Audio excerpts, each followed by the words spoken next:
Bueno, buenos días a todos, bienvenidos de vuelta. Día caluroso en la ciudad de Corrientes y creo que en todo el país estamos desesperados del calor. Agradezco el esfuerzo de todos por participar.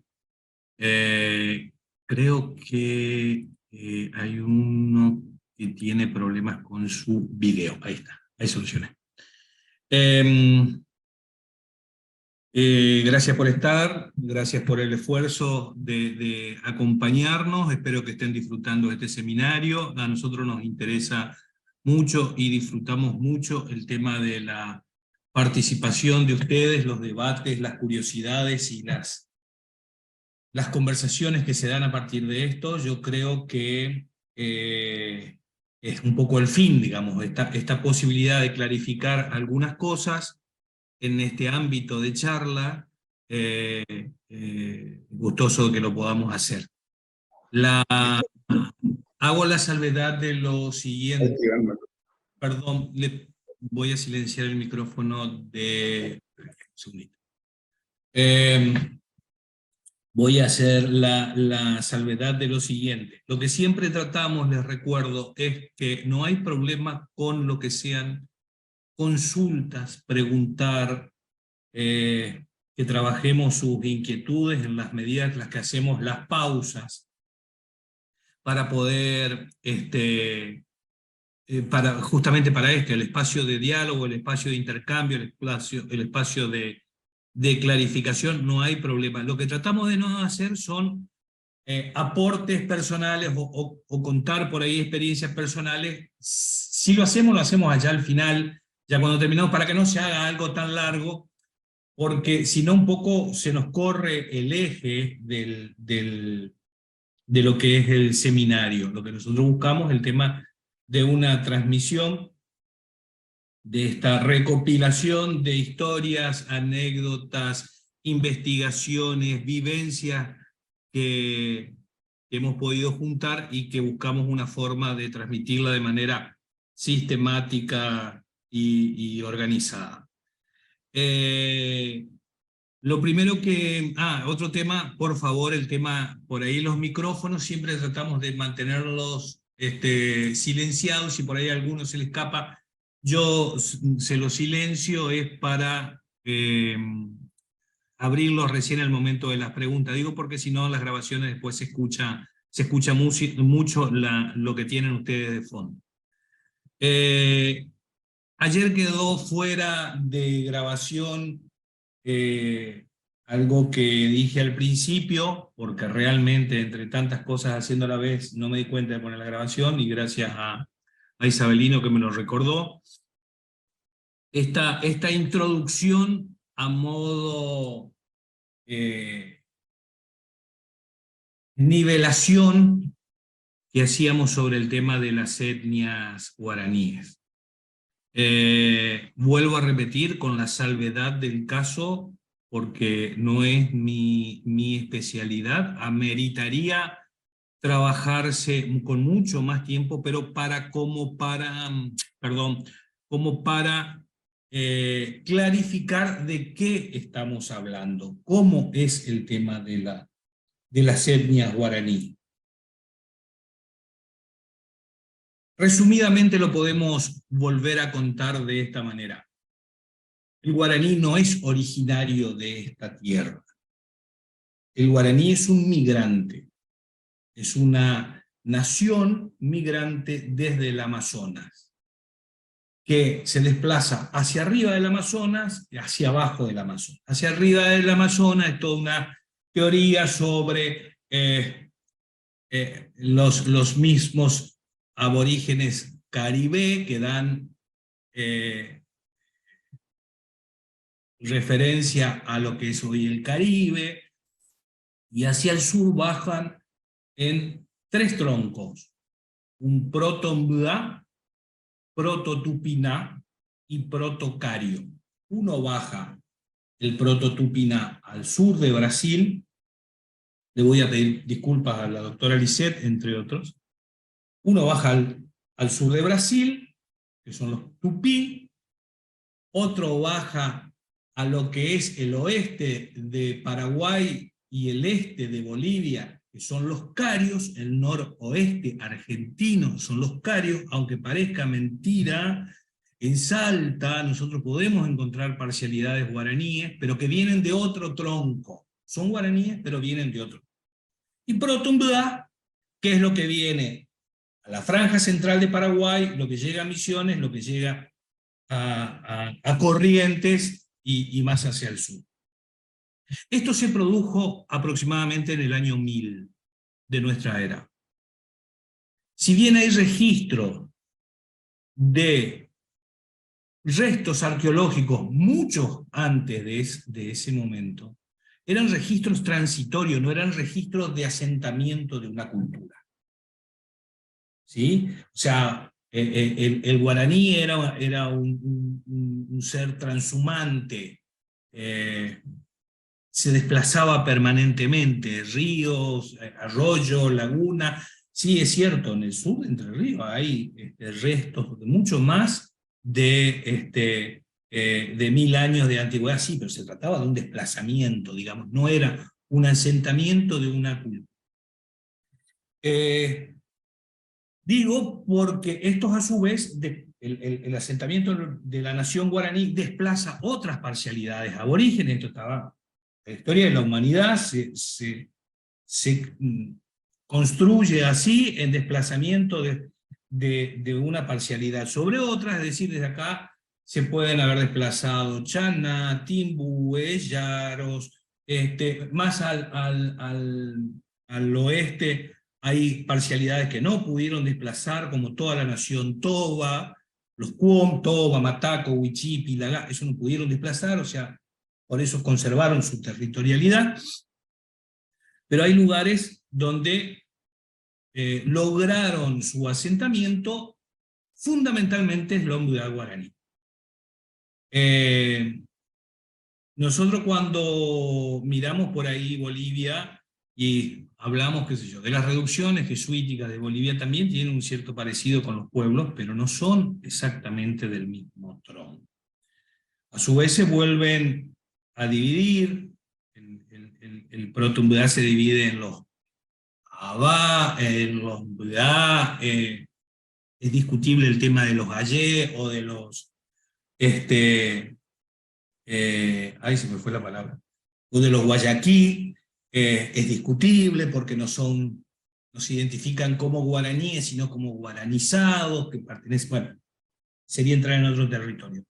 Nosotros nos focalizamos por una cuestión de ejemplo y de claridad en la transmisión sobre el Ombudá. Vamos a interactuar con las otras culturas, tienen sus pequeñas diferencias, tienen sus distintas costumbres. Ayer hablaba Isabelino, las parcialidades que quedaron sobre el agua y que hicieron del agua su medio de vida es distinto a lo que quedaron en la selva y que no son, por llamarlo de alguna manera, fluviales. Estas diferencias en los pueblos se nota, y se nota en su cultura, y se nota muchas veces en las adaptaciones de sus cosmovisiones, de sus creencias y hasta de su leyenda. Entonces, quería hacerle esta salvedad porque lo que nosotros tratamos de focalizarnos es en la unidad y como para tener una línea de continuidad en el análisis. Y obviamente tomado de lo más antiguo que tenemos. El registro más antiguo, ordenado, primero son los registros de viajeros y después los registros de las misiones jesuíticas. O sea, pero también eso ya tiene una parte de influencia hispana o influencia de otra civilización. Pero nos sirve como para formar parte o elementos del análisis. Esta cultura que nosotros empezamos a mirar desde sus orígenes, no tiene nada que ver si uno mira la gente del campo que porque habla guaraní creemos que tiene su raíz guaraní con sus creencias, con sus cosmovisiones, con su leyenda y con su cultura intacta. No, le quedó el idioma. pero mucho del resto, 90% del resto ha perdido. Entonces, lo que tratamos de armar en este seminario son los elementos para la interpretación de la cultura. Muchas veces se da el tema de la, a través de la lengua, de la escritura, de la palabra, de la oralitud, como dice Isabel.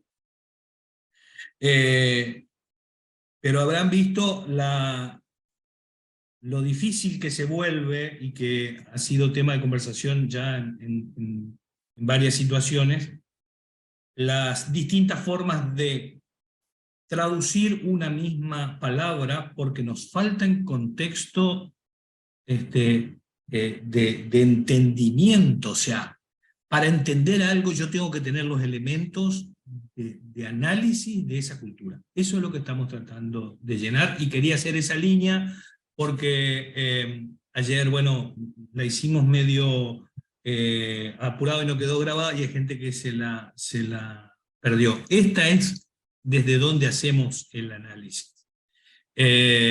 Con el debido respeto de que se puede hacer mucho mejor, y que esa sola línea de interpretación del origen guaraní da para un seminario aparte. Eso es otro mundo. Pero rápidamente, como para situarnos, un poco la idea es esa. Isabelino, ¿estás por ahí?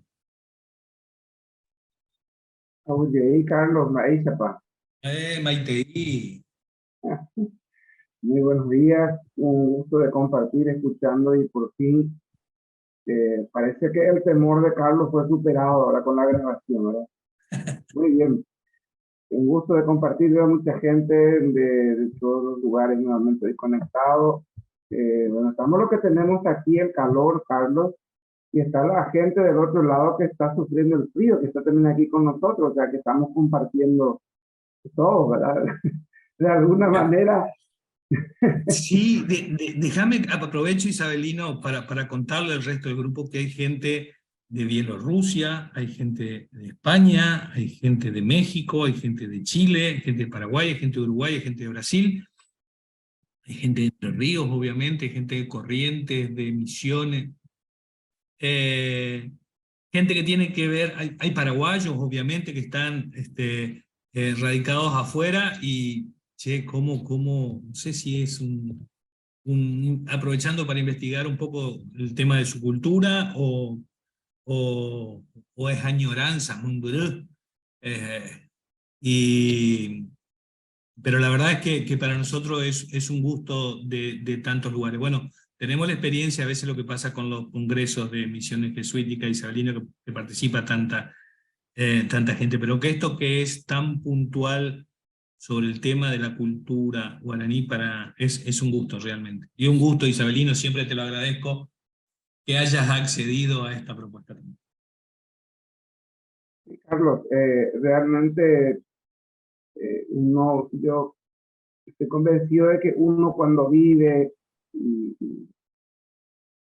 tuvo la oportunidad, ¿no? De poquito a poco de rozar, de conocer, de encontrar en la vida gente con el cual no solo le invitó con su presencia, sino le convenció, como es mi caso.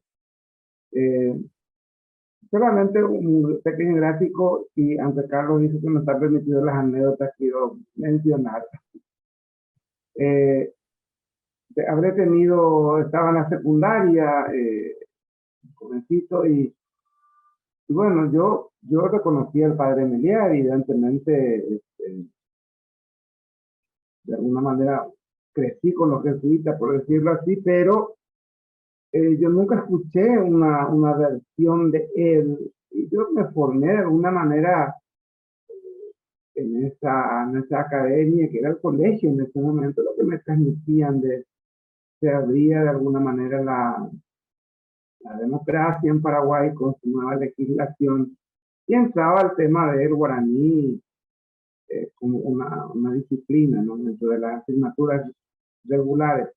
Y bueno, solamente para graficar esto, en un primer encuentro con Meliá, un grupo de campesinos, preparando un viaje del cual iba a participar la primera vez también, y con indígenas sobre educación campesina, guaraní indígena, y, y entonces, pues bueno, me calentó tanto, esa es la palabra que voy a usar porque es lo que me pasó, ¿no? Yo creo que los argentinos me entienden cuando digo eso. Escucharle al padre Meliá, un extranjero, dije, ¿qué está diciendo? ¿Qué está explicando? ¿Qué este te trae en mano, ¿verdad? Con la cultura guaraní. Bueno, yo muy amigo de él, pero a la vez con mucho sentido. Él se habrá dado cuenta. Y me picó con una pregunta en medio de la mesa muy puntual y lógico. Yo reaccioné. Hay que tener en cuenta que los paraguayos de alguna manera tenemos mucha esta cualidad de ser reactivos y no pensar un poco para reaccionar, ¿verdad? Entonces, bueno, reaccioné y le tiré todo, como decimos, tiré todo el fardo sobre la mesa del gato. Le dije, padre, mire, lo que me molesta es que usted siendo extranjero venga a enseñarme mi cultura. Y fue, bueno, terminó todo allí. Él se rió, por supuesto, ¿no? Y luego caminando por ahí, me dice, ¿sabes cuál es el motivo por el cual vos viniste aquí? Y dije, sí, padre, me imagino para aprender. Y sigue la charla en guaraní, me dice, traducido, ¿no? Me dice, la idea era justamente esto, de que te convenzas de que vos también, y qué mejor que vos pudieras contarlo, que vivís la lengua y seguir aprendiendo juntos. Fue la primera posta que hicimos yo me costó unos años entender después de que de alguna manera el padre estaba haciendo ese camino, ¿no? Bueno, y hoy en su memoria trato con mucho respeto porque evidentemente él, desde su formación antropológica y con la experiencia de haber vivido con Cadogan, con otra gente, porque él le tocó esta cercanía, ¿no? Esta riqueza le permitió bucear en un mundo con mucho respeto que él descubrió y muchas veces incluso pudo haber sido hasta no chocante, pero sí como que crea cierto resquemor incluso dentro de la compañía de Jesús de alguna manera, porque es poner en valor una cultura que si bien él mismo dice, y cuánto hemos nosotros también aportado para opacar esta cultura, refiriéndose a la guaraní. Bueno, son cosas que en la medida que vamos nosotros abriendo, pero eh,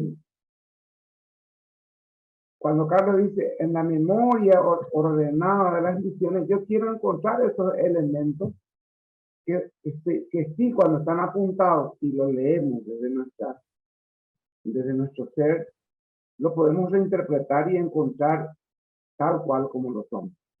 Isabelino, ahí mismo, Sí. perdón, permitime, ahí mismo en el punto, yo creo que aprovechando este paréntesis que hacemos no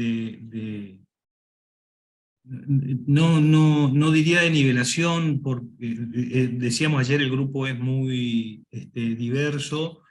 Hay gente que no tiene conocimiento de algunas referencias investigativas o de investigadores.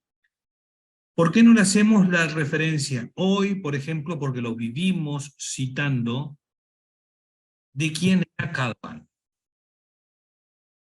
Le contamos quién era Cadogan porque siempre lo citamos, Cadogan tal cosa, empezó a partir de Cadogan, la década del 30 con Cadogan. O sea, ¿por qué no le contamos quién era Cadogan? Como para decirle, muchachos, bueno, este es el pilar a partir de lo cual aparece investigación actual, estamos hablando de 1930, sistematizada, escrita de lo que hay, porque de eso se salta a 1767 a las misiones jesuíticas. O sea, 200 años en el medio. Hay un bache, después de 200 años, el primero que retoma es Cadogan.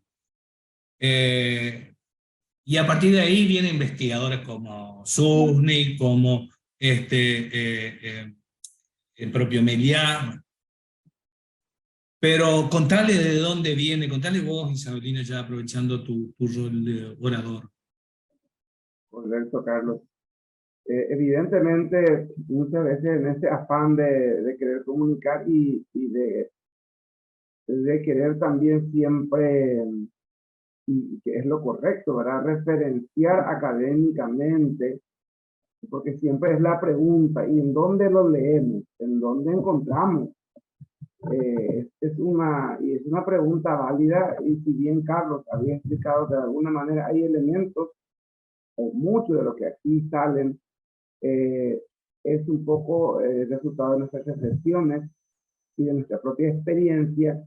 Es importante siempre tener la base con quienes sorbimos, o como que llegó esa noticia, ¿verdad? Si bien de alguna manera el padre Meliá, como lo citamos siempre, es el elemento articulador.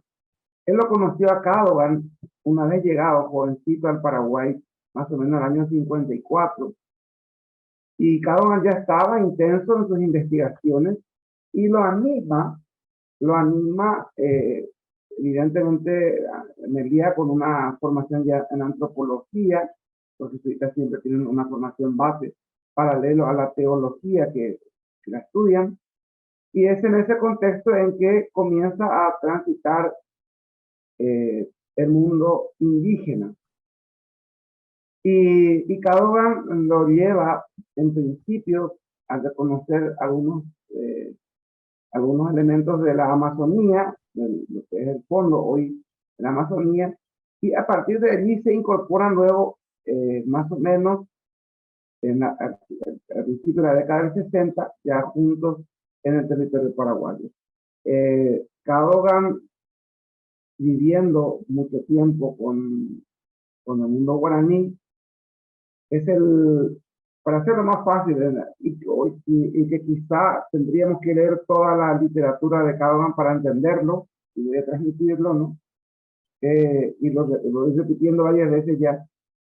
Es uno de los primeros blancos, por decirlo así, Yoruba, al que se le permite comunicar una historia oral que es el origen del mundo, al que Cadogan resumidamente lo llama Albu Raputa, que es el nombre del libro con el cual comienza toda esta travesía de su trabajo. A él se le confía que ponga por escrito esta serie de oraciones, y en el Albu Raputa lo que trata Cadogan es poner por un lado lo que él escuchó, que fue un trabajo realmente bastante complicado porque es el guaraní, como bien Carlos lo decía, por un lado guaraní Mbudá, y en guaraní un poco más ancestral también en algunas palabras, en algunas frases, entender el contexto de esta oración y tratar de traducirlo sin meter absolutamente mano en ninguna de esas traducciones. Ahí está un poco lo delicado del asunto del trabajo de Cadogan. Y allí está la riqueza que a nosotros nos interesa, porque él lo transmite. Y uno que tiene el bagaje guaraní y tiene la impronta del español, perfectamente puede captar de que es la traducción, si bien no es ni la literal, sino de alguna manera explícita de lo que se produce en este contexto. Lo que finalmente Cadogan y nosotros lectores podemos considerar como el origen del mundo o la teogonía guaraní. Y a partir de allí comprender la cosmovisión de este mundo guaraní. Cuando en Albu Raputa nos habla de algunos elementos que introducen a al parafraseo de la oración. Y nos dice, Carlos, ¿me están escuchando sin problema? Sí, perfectamente, perfectamente. A ver si tengo aquí a mano una partecita de la oración de Cadogan, copiada y trabajada por él para poder también graficar el lenguaje que utiliza y la manera en que él logra, ¿verdad?, entrar en esta. Por ejemplo, él habla en el comienzo de la génesis de este mundo, hace como el comienzo de la palabra, y es la palabra que va transitando en todo el relato, que es bastante largo, y ese relato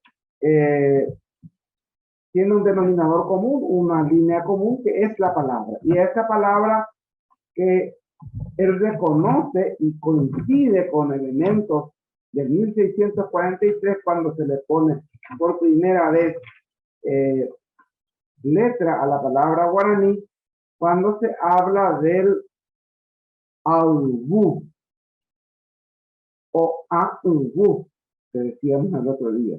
El alma es el que habla, el sonido del alma, que es la palabra. Entonces, a partir de allí, comienza a relatar que la palabra es el origen de todo esto. Quería encontrar aquí rápidamente, bueno, no me estoy encontrando, pero sí es más breve, porque este es bastante largo y no le voy a pasar leyendo todo lo que es de la bibliografía. Solamente, pero no encuentro la versión guaraní, encuentro la traducción. De todos modos, en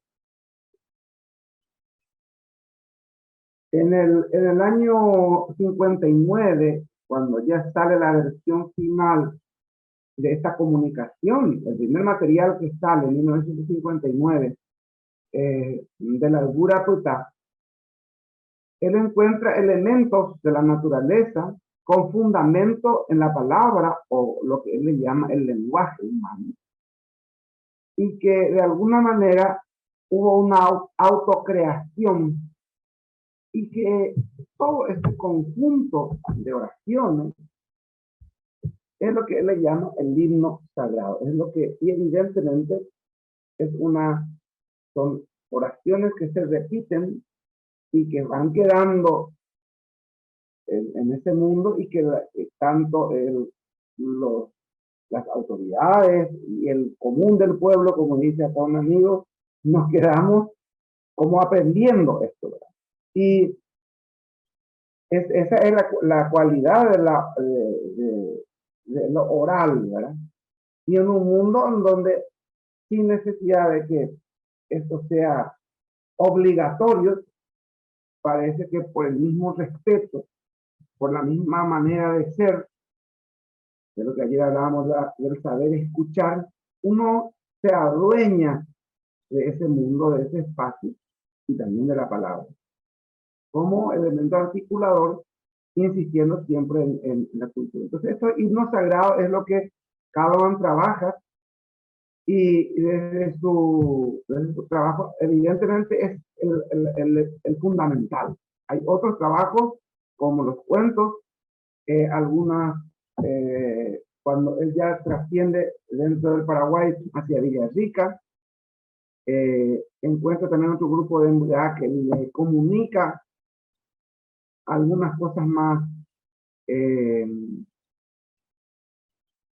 no diría más jocosas, pero por lo menos más felices de escucharlo, en el sentido de que son relatos así más caseros, pero que también tienen que ver con la casa, o en un momento de encontrar quizá algo perdido, porque eso tiene toda una historia, de la visita a un chamán, de lo que ocurre en el camino entre uno y otro vecindario, en días de tempestades. Son relatos como leyendas o cuentos, que él lo llama realmente cuentos, ¿verdad? Que no tiene el nivel de esa oración, que de esta historia sagrada que él nos cuenta, y que se le permitió, y él autografía de alguna manera con palabras, por supuesto, al que le permite, que se llama Pablo, de nombre castellano, que es el que le autoriza comunicar estas oraciones y que lo puede poner en eso que le llaman libro o cuatía, que finalmente hoy llamamos al papel.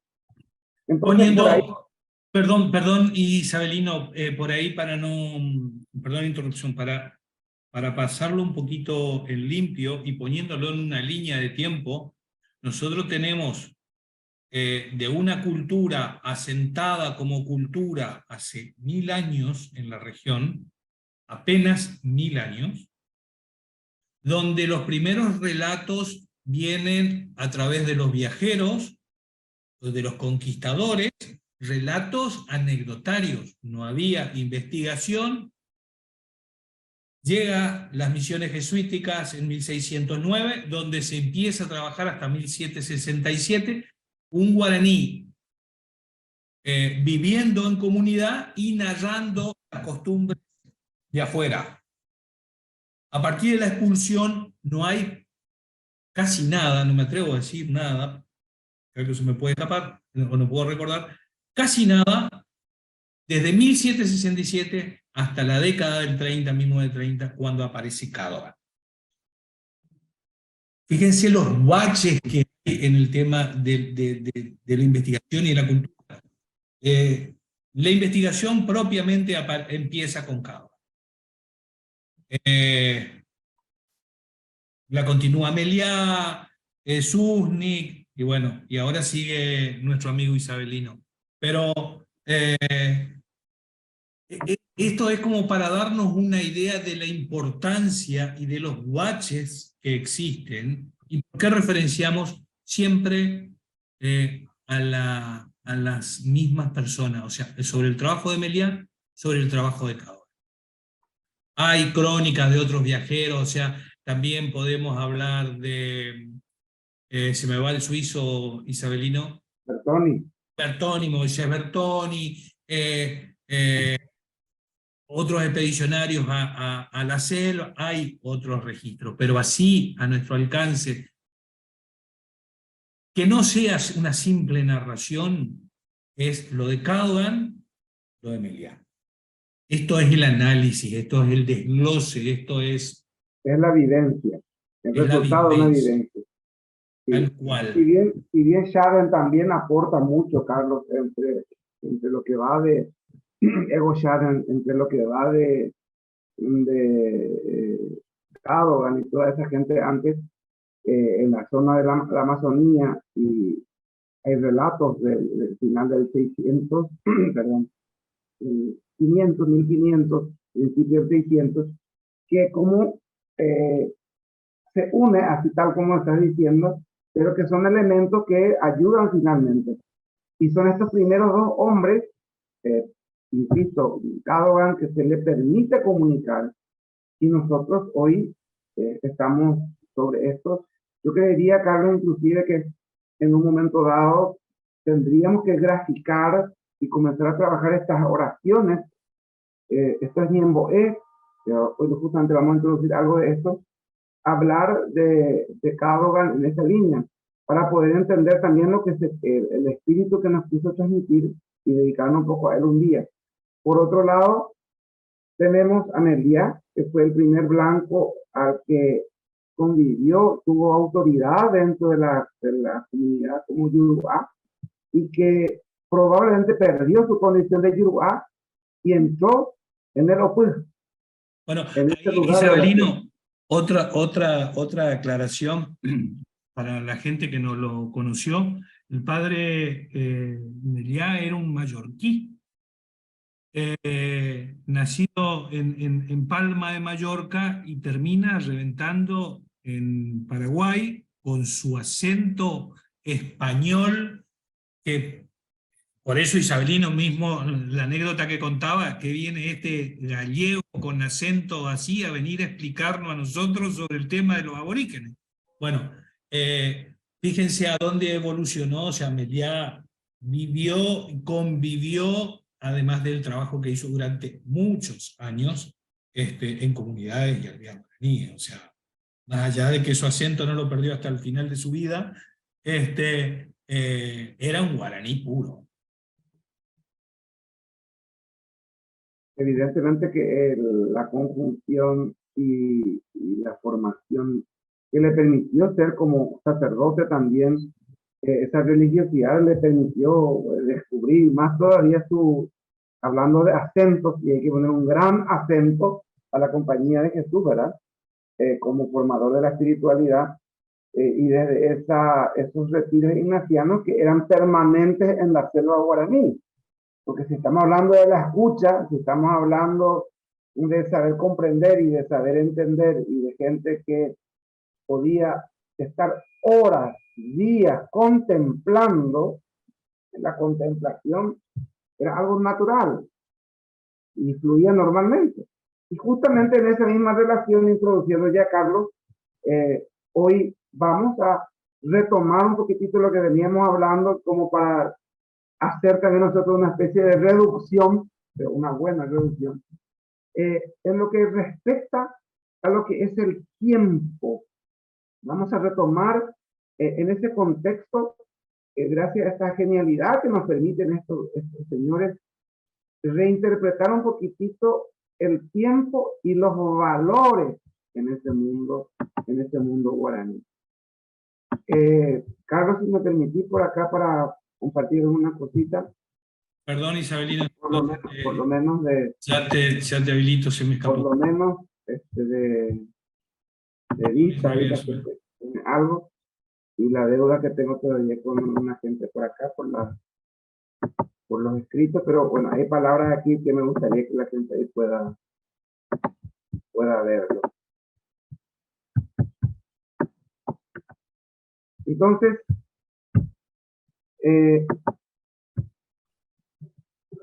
hablar de lo temporal, hablar del tiempo. Me decía no hace mucho una docente universitaria, una formadora en el nivel ya de PhD, me dice, ¿y cuál es tu tiempo? Y me costó responderle porque, por un lado, quizá una especie de conveniencia, ¿verdad? Porque yo entendí que me quería fijar pautas en su tiempo, 2 meses, 3 meses, 4 horas, y mi tiempo no es lo mismo, ¿no?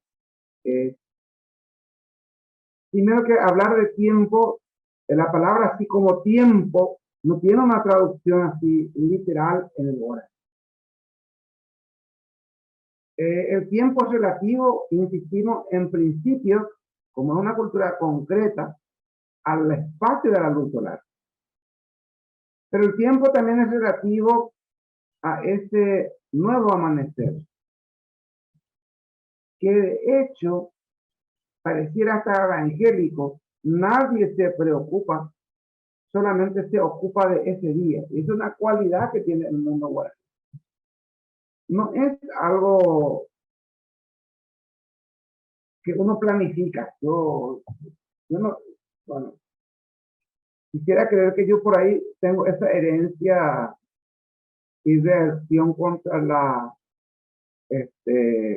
agenda.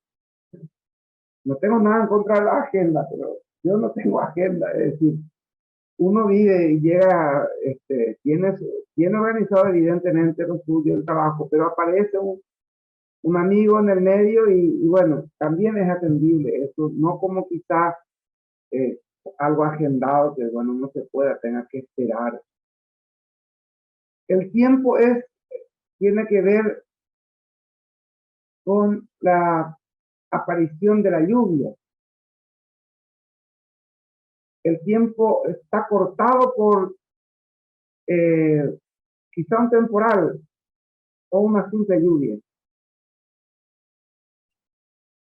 Y es interesante, es muy gracioso, y bueno, no quiero justificar de ninguna manera, pero en el campo es increíble cuando se prepara el tiempo, como nos diría en Adiós del Alma el padre Simi, en el chamamé.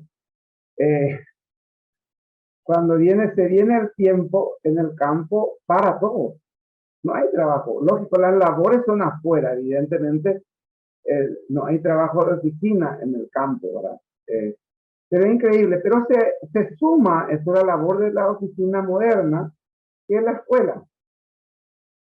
Todo el mundo sale corriendo de la escuela. Y es algo que inquieta y molesta porque a mí me tocó ser profesor en el campo y ante los primeros truenos o que aventaja quizá ni una tormenta, sino solamente una lluvia, ya los chicos están inquietos, ya nadie está pendiente de eso. Es decir, la vida diaria está en relación a cómo se mueve la naturaleza. Y ese movimiento hace de que sepa uno en qué momento cortarse la uña, tiene que ver en qué momento comer, en qué momento descansar, que no son nuestros mismos tiempos. Ustedes me dirán, ¿y qué hora comen? Bueno, hay un horario, sí hay un horario, hay un tiempo para comer. Esa es la palabra, hay un tiempo. Dependiendo de cuál es la comida o cómo normalmente se prepara y se comparte. El momento de la comida es un momento de silencio. No, nadie conversa en la comida, no son como nuestras comidas, en donde charlamos, aprovechamos, conversamos, no. Y pudiera aprovechar de Augusto de Abastos, nuestro literato paraguayo, para decir el silencio sepulcral que se adueña de ese espacio, porque es un silencio tal, que es solamente contemplar la comida. Y comer no tendría que ver tampoco con un momento, sino es un espacio en donde uno aprovecha. Yo creo que el portugués, ahí de la doctora Lisset, entra totalmente en aprovechar ese tiempo y aprovechar también la comida. Uno se toma el tiempo para estar allí y no importa lo demás. Y eso tiene que ver mucho también con el tiempo de dormir. El tiempo de dormir puede variar mucho, pero si uno está cansado, no hay necesidad de que llegue la noche, por ejemplo. Se va, se acuesta y duerme. Necesita el descanso. Hay como una sabiduría natural que dice una sativa al cuerpo ya, y se toma mucho descanso. No hay necesidad de que llegue la noche, de que no. Dormir es algo muy interesante que se puede ver. Dormir comunitariamente no es tanto como tomar la noche o como tomar eso va variando. Y va variando de la actividad que se haga. Por lo menos en Barigüí, en donde a mí me tocó este espacio de tiempo, de vivirlo un poco con ellos, podíamos encontrar gente que quizá o duerma cierta hora y que tampoco se extiende mucho tiempo, o sea, descansar sería unas 2, 3, 4 horas de nuestro tiempo. Quizá al final de la mañana, quizá podríamos hasta llamarle un descanso burgués, como dice la gente, a las 6 de la tarde. Pero eso no implica que se haya comido antes, sino eso tiene que ver con estas relaciones de trabajo, de las tareas que hace que los físicos tengan que descansar. Pero sí, en el momento de la comida hay una relación de descanso posterior a la comida. cuasi obligatoria, porque es comprendido, y lo he preguntado, como parte del proceso de lo que sería la deglución normal dentro del estómago. Esto es comprendido así tal cual. Es decir, hay que hacer descansar, sería la traducción literal de lo que me viene en guaraní, descansar el estómago de modo a que pueda digerirse todo aquello. Eso es algo como obligatorio, diríamos de alguna manera. Que muchas veces eso ocurre, uno se acuesta, entrada la noche o desaparecen todos y van apareciendo, se prepara.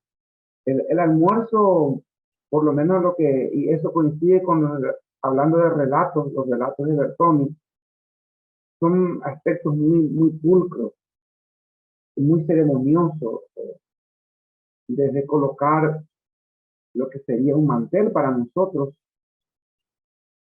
un ajoyá en guaraní, sobre cierta superficie blanca, porque evidentemente lo trabajan el algodón para hacer las telas manuales y con todos los detalles, los ornamentos que eso implica. Y preparar y colocar la comida, como decíamos ayer, el otro jueves, es interesante porque no lo comen caliente. Y se aprovecha entonces un tiempo, porque hay, aparte de las frutas normales que hay de temporada, que son las recogidas, que son aprovechadas, muchas veces estas también se comparte algunas cosas calientes, otras las que se cocinan, que las hay. Y de todo esto se espera, hay un tiempo de espera, no hay apuro con esto. Bueno, evidentemente nadie tiene que cumplir un tiempo después, es retomar sus actividades. Y eso mismo tiene que ver con los valores. Cuando quizás nosotros entramos en el mundo de los valores y quizás tratemos de explicarlo desde la filosofía. En el mundo guaraní hay que entender que la palabra valor pasa por la palabra. Y si queremos traducir el valor como así, como valores, quizás no encontremos, pero sí encontremos la palabra. El ñe'é, que es el alma, que se expresa a través de la luz. Por eso se cuida mucho lo que se dice. Y es lo que define la actitud, la relación. Y es también lo que define lo que uno pudo haber absorbido en estos trabajos. Hay valores y desde nuestra medida, vamos a usar la medida nuestra para entender los valores guaraníes. Que ocurre, por ejemplo, en la relación de los trabajos diarios caseros, llamémosle, donde la mamá o las mujeres se reúnen para los telares, donde los niños también, varones y mujeres, niños y niñas, también acompañan este trabajo. Y hay como una articulación entre la palabra que alguien pueda de repente o contar una anécdota o decir una oración que se va repitiendo o simplemente exponer como la puntada de una aguja, por decirlo así. Pues sí me tocó verlo, y escucharlo, contemplarlo, de modo a que esto sea prolijo. Es como un canto que se va haciendo y todo el mundo va siguiendo esta misma puntada. Eso mismo es el momento en que el niño aprende a la paciencia, el niño aprende a la convivencia, al saber estar con los demás. Son esos primeros valores, al saber aceptar al otro, a estar juntos, que se desarrollan en este contexto. Por otro lado, se desarrollan aquellos valores del silencio.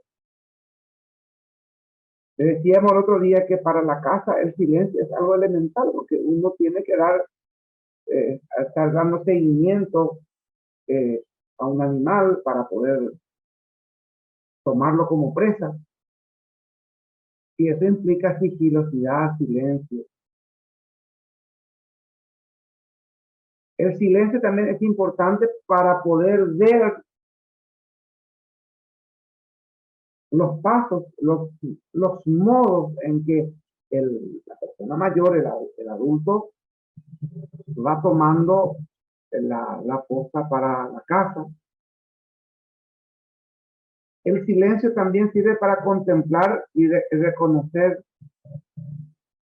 un uva ayu. Uva es fruta, ayu es maduro.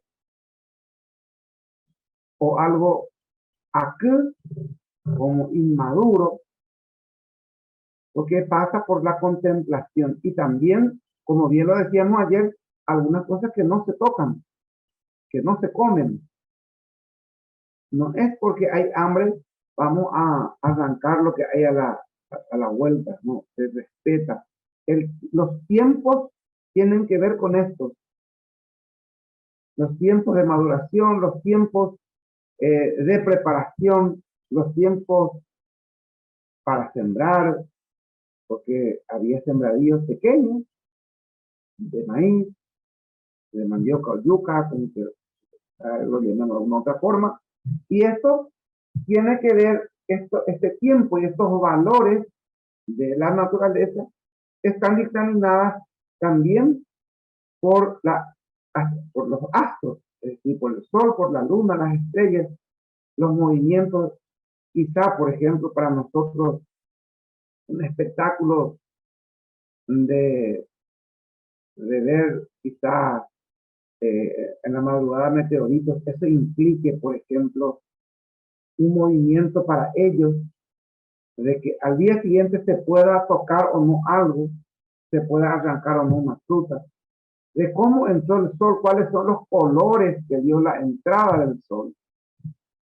Y ellos también contemplan el tiempo de la entrada del sol, que eso sí tiene quizá en nuestro tiempo segundos, algunas milésimas de segundos, esos movimientos que da el sol y los colores con el cual va cerrando.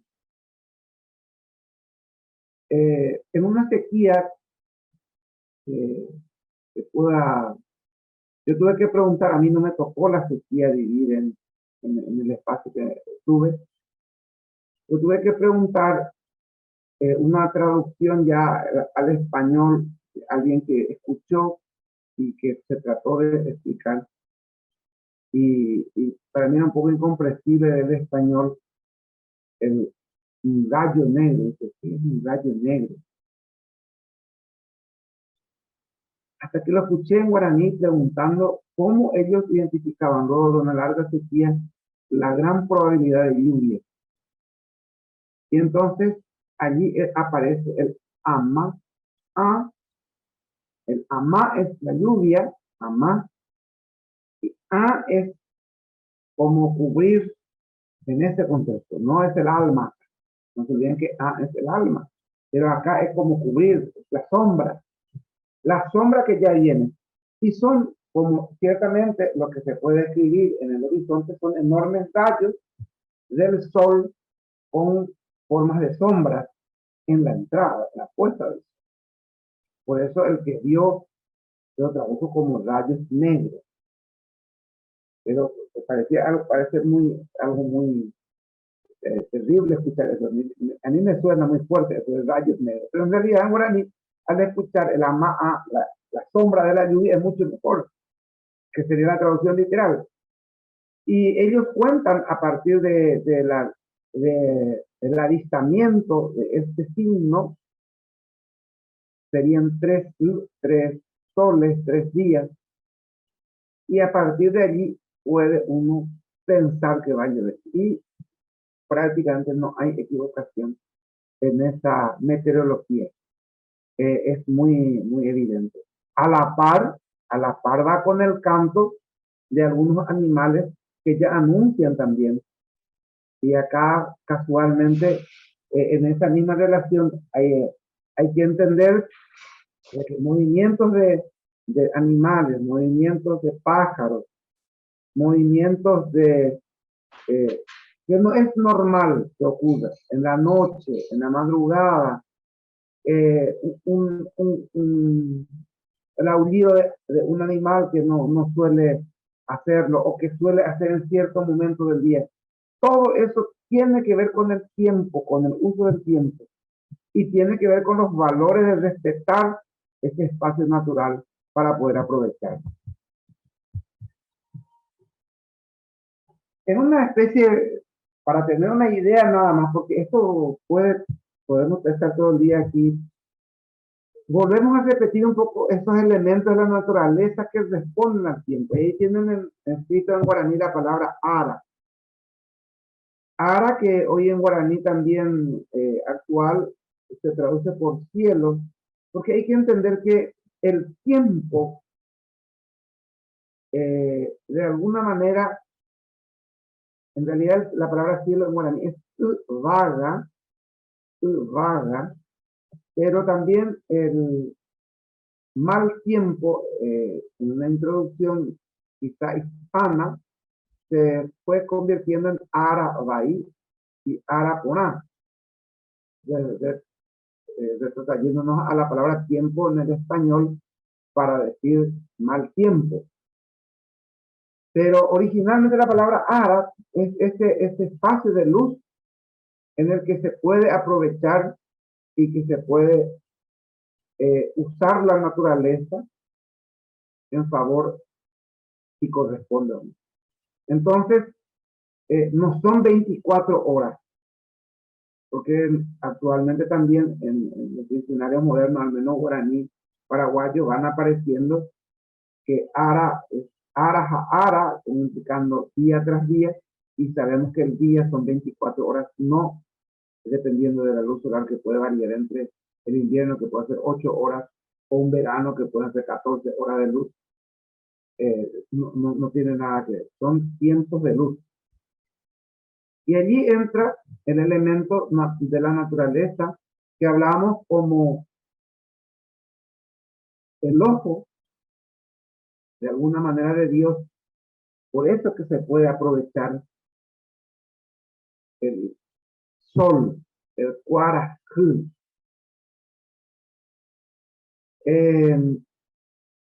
Hay una interpretación, yo traducí esto como ojo de Dios, es decir, ellos no dicen que les ve. La palabra es peshá, ver. Dios ve a través de el tupá, ve, es el ojo. Yo por eso traduje como ojo de tupá, de Dios, Dios guaraní. En realidad, la claridad, y quién es el que no ve la claridad, y quién es el que no necesita de la claridad para ver, ¿verdad? O sea, es como una distinción interesante allí. Y en ese contexto, el cuarajú marca el tiempo, es decir, cuando se escapa el tiempo, uno puede comprender evidentemente cuando se escapa el cuarajú es cuando no hay tiempo, terminó el tiempo. Por eso la lluvia marca el cierre de un tiempo y no hay nada en ese momento, porque no hay cuarajú. Y aquí pudiéramos pensar con los registros desde el tesoro de la lengua guaraní para hablar del yasú, que es el otro ojo que también nos habla este mundo guaraní. El yasú, que es la luna, yasú. Decíamos el otro día, quizá tenga que ver el yasú con esto de la su, que es la madre, que va junto con la madre, es decir, con la madre naturaleza que prodiga. Pero en realidad viene de la palabra original, implica ver algo con menos claridad, pero que también permite verlo.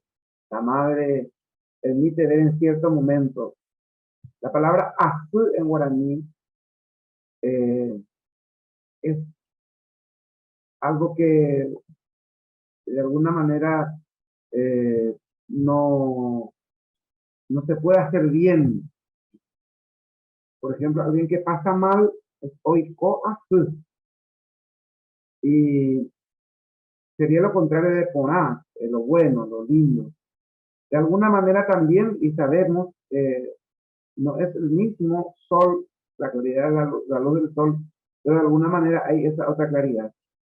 Eso es lo que ayer decíamos, depende de cómo entendamos o cómo veamos, tenemos que vivir en ese contexto para poder comprender qué significa, pero también estos elementos, estos tres elementos, particularmente estos dos, tanto el guaraní como el yazú, el sol y la luna, hablan para el mundo guaraní.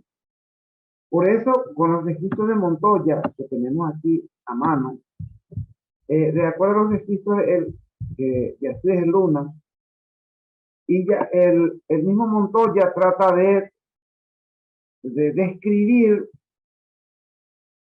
que este tiempo lunar sería el mes más o menos, y equivale a un mes.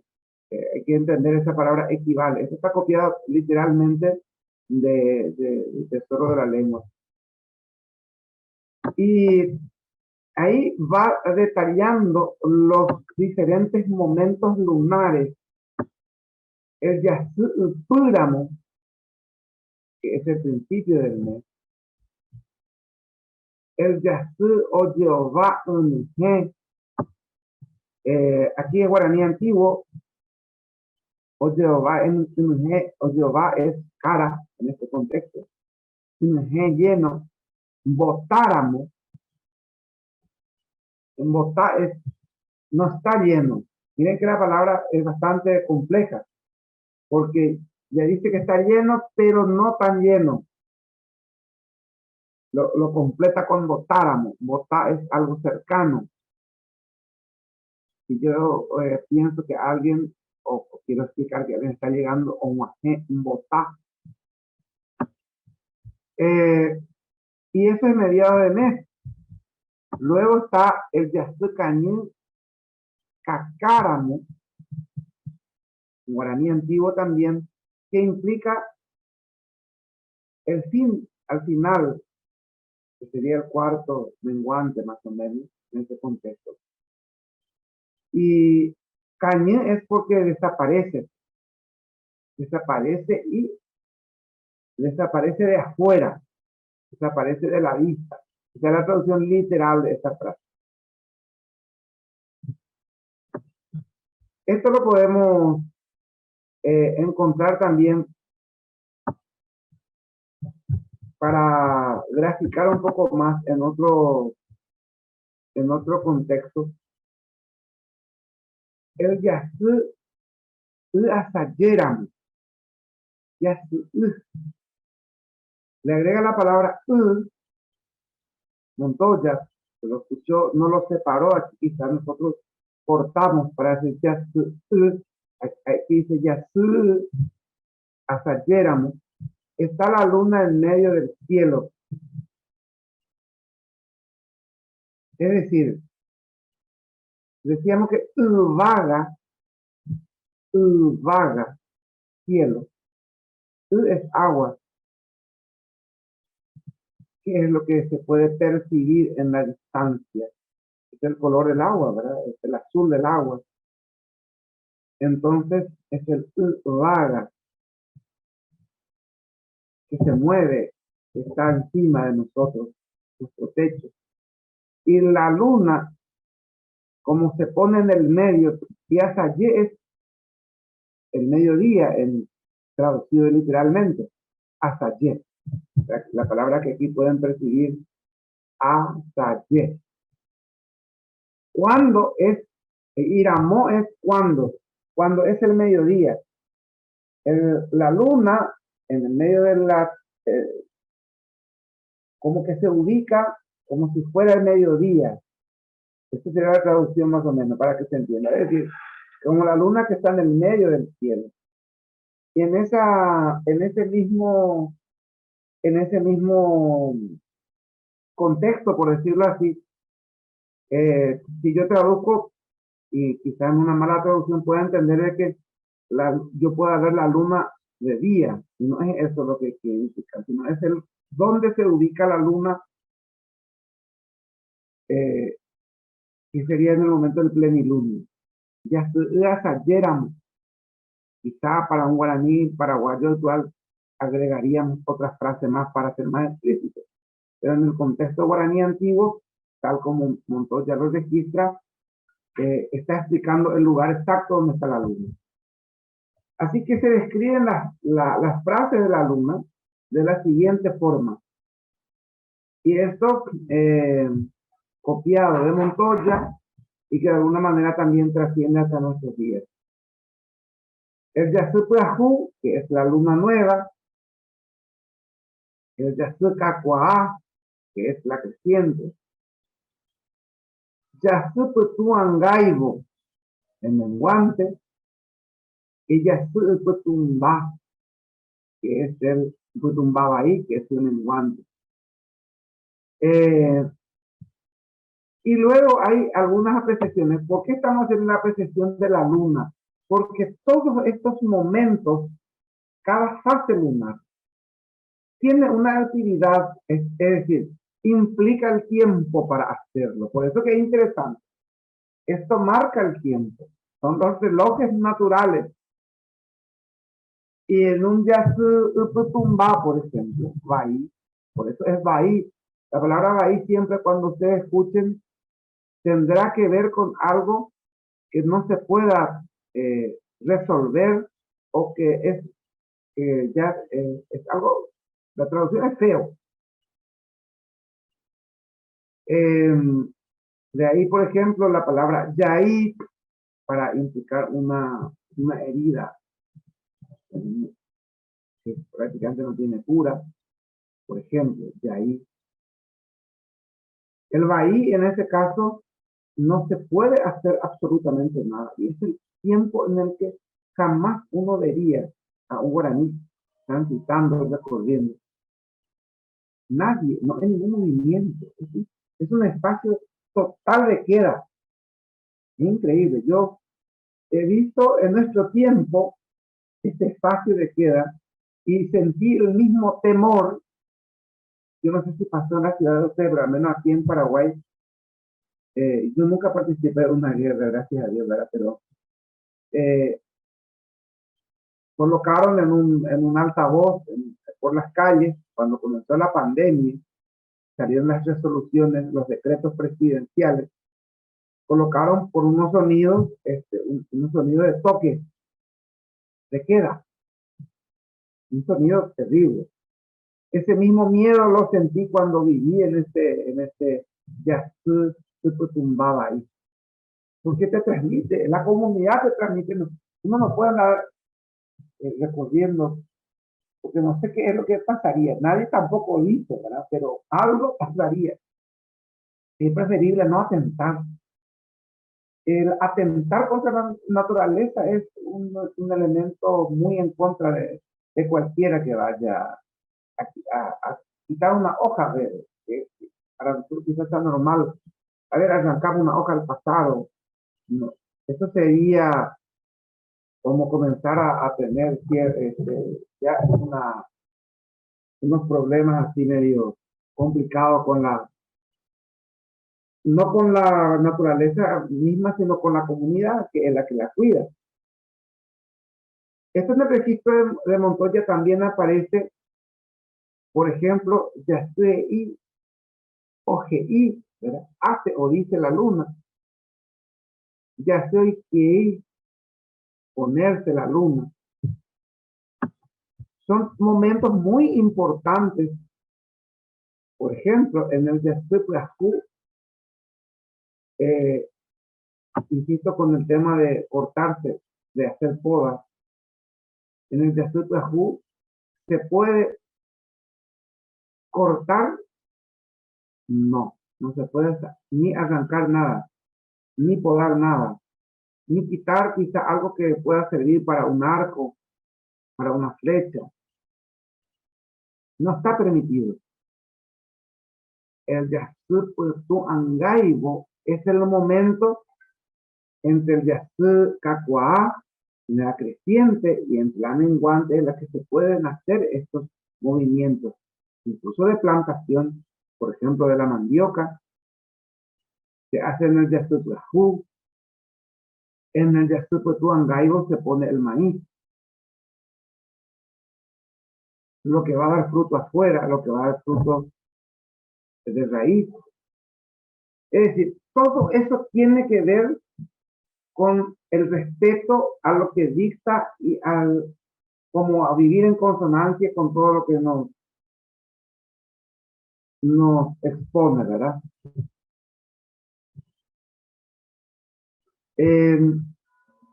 Siguiendo ahí la línea de Montoya, dice,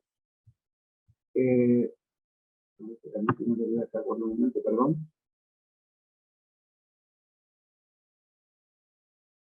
Yasur Obahuastú, Yasur Oba para implicar la luna llena. Estamos hablando en guaraní antiguo, insisto. Yasur Obapembay o Yasur Jobape Yasur, muy menguada o cuando nace. Jobapense Yasur, asoma la luna. Y también en las fases lunares, ¿por qué citar esto? Porque hay un momento en el que puedo hacer algo. Por ejemplo, cuando se asoma la luna, hay una cuestión de que comienzan los ritos, ciertas celebraciones, ciertos momentos, ciertos cantos. También tienen que ver. Son los tiempos para rezar, para cantar, para celebrar, quizás hasta para tomar el cagüí o este fermento que ellos preparan, o para preparar el mismo fermento. Son momentos muy importantes y es lo que se prepara y se dice. Bueno, quiero cerrar esta primera parte con esto para que entendamos más cómo es tan importante el tiempo en momentos de milésimas de segundo, y hay palabras que describen. En una celebración del arete termina con el lucero matinal, que implica automáticamente el coequí. Coe es el amanecer, pero para que amanezca hay un montón de términos, de palabras, que son tiempos que tiene que ver con el sonido que hacen la propia naturaleza, el fresco que pueda caer, el movimiento del viento en ese momento, el trinar de las aves que marcan una u otra cosa, cómo sería el día y cómo se tendría que aprovechar hoy el tiempo, porque eso ya marca totalmente. Uno ya sabe, va con el mapa del día. Entonces aparece el coetí. Automáticamente en el coetí, el coetí es como comienza a esclarecerse, no hay ninguna, comienza las primeras, el primer albor del día, la noche oscura ha terminado, y comienza ahí lo que Carlos Vaquero nos decía el otro día, ahí una comunidad guaraní, si no me equivoco, en Iguazú, en Coenyu, creo que Corrientes también hay una Coenyu, ¿verdad? Coenyu es el momento siguiente automático donde aparece, no todavía el sol, pero está más claro, y ya comienza el trinar de las aves. Y allí es donde aparece el Coensacán, es otro momento. Y es el momento en que si hay una arete, si hay una celebración, terminan las celebraciones. En el momento del Coensacán. La palabra Coensacán es ya hay los ojos naturalmente pueden ya ver lo que hay alrededor, puede ya, sin duda, caminar, ya terminó la noche, pero todavía no hay sol. Allí aparece otro momento cercano que es el embotá. Decíamos hace rato, para implicar tener la luna en el medio del cielo, y ahora el embotá, que también implica cerca de. Y allí donde aparece es decir, por fin aparece el sol, por fin aparece el sol. Y luego, con la subida del sol, es el Coembá. Mbá en guaraní es como que se cumplió ese proceso, ese momento.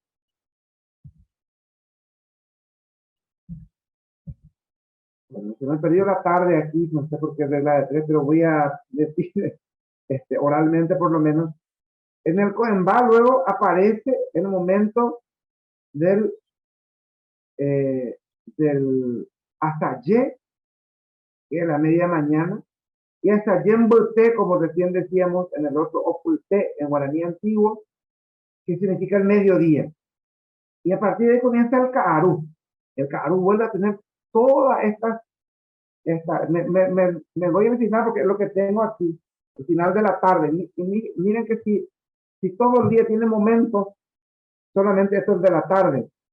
Comienza el Petún, que es la oscuridad, pero es una oscuridad que decíamos que para es dibujo, son colores.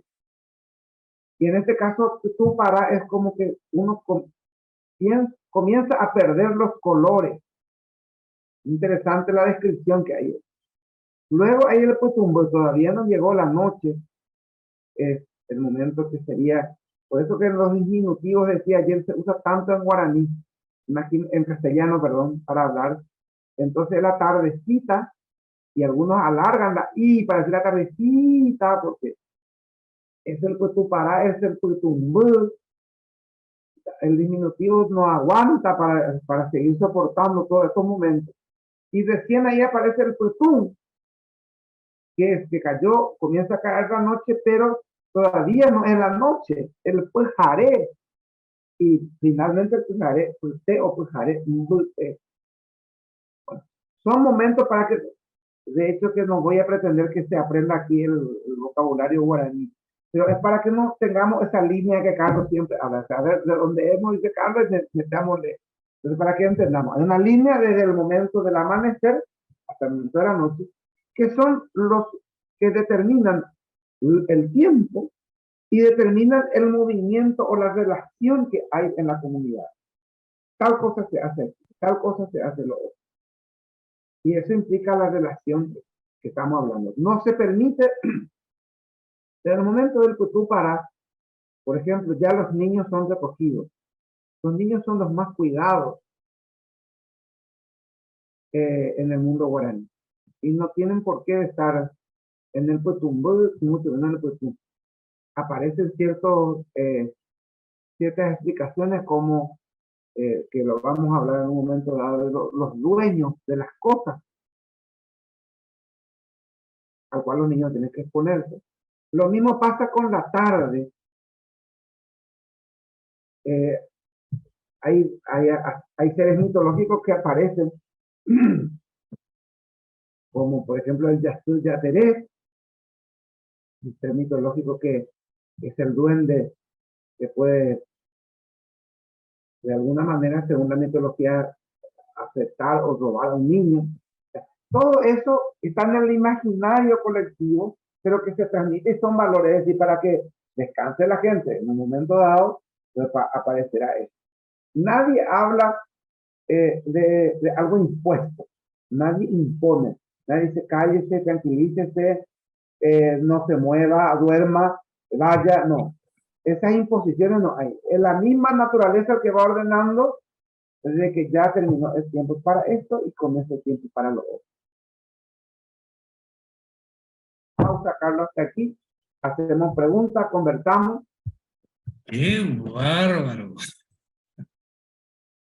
Gracias, Isabelino. A ver, A modo de reflexión, que gente que recién se termina de conectar o se fue sumando durante la explicación de Isabelino. Estábamos hablando en esta última parte de la forma de dividir el tiempo, no como tiempo de uso horario, sino como tiempo en relación a la naturaleza. Durante el día, por decir un ejemplo, la última oscuridad, el primer rayo de luz, después que apareció el primer rayo de luz, cuando ya se hizo la luz, el tiempo, los momentos del día se dividen así, para la gente que entró a último momento.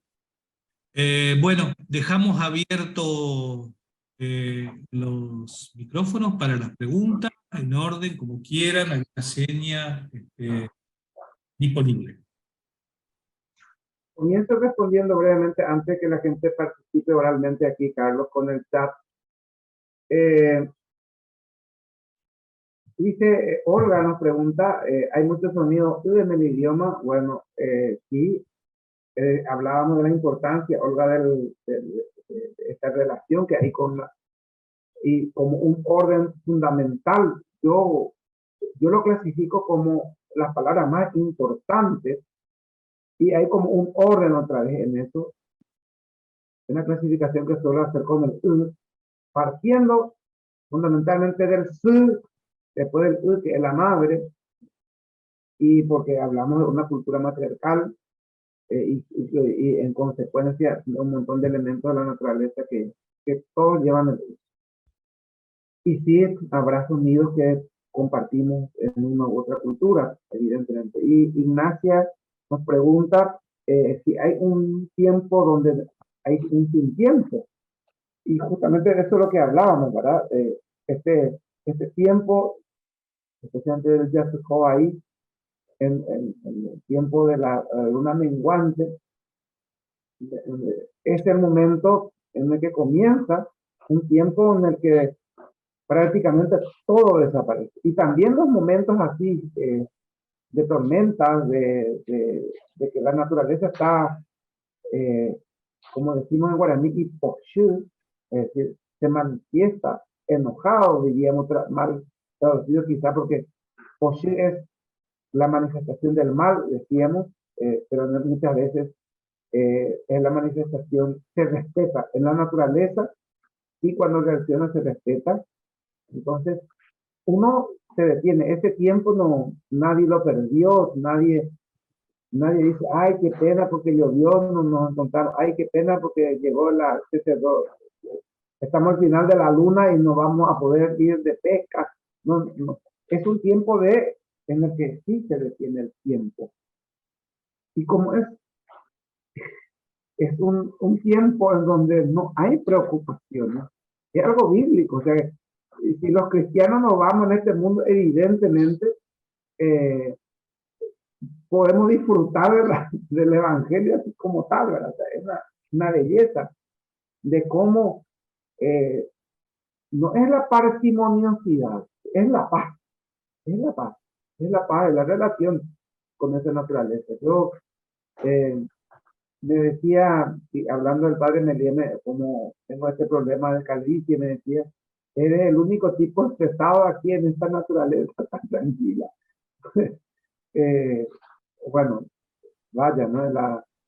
Y esto tiene que ver con otras cuestiones, pero en fin, en ese mundo es increíble, uno realmente yo no sé si, para responder un poco ahí a Ignacia, ¿verdad? Pero uno puede decir perfectamente que perdió el tiempo, en el buen sentido de la palabra.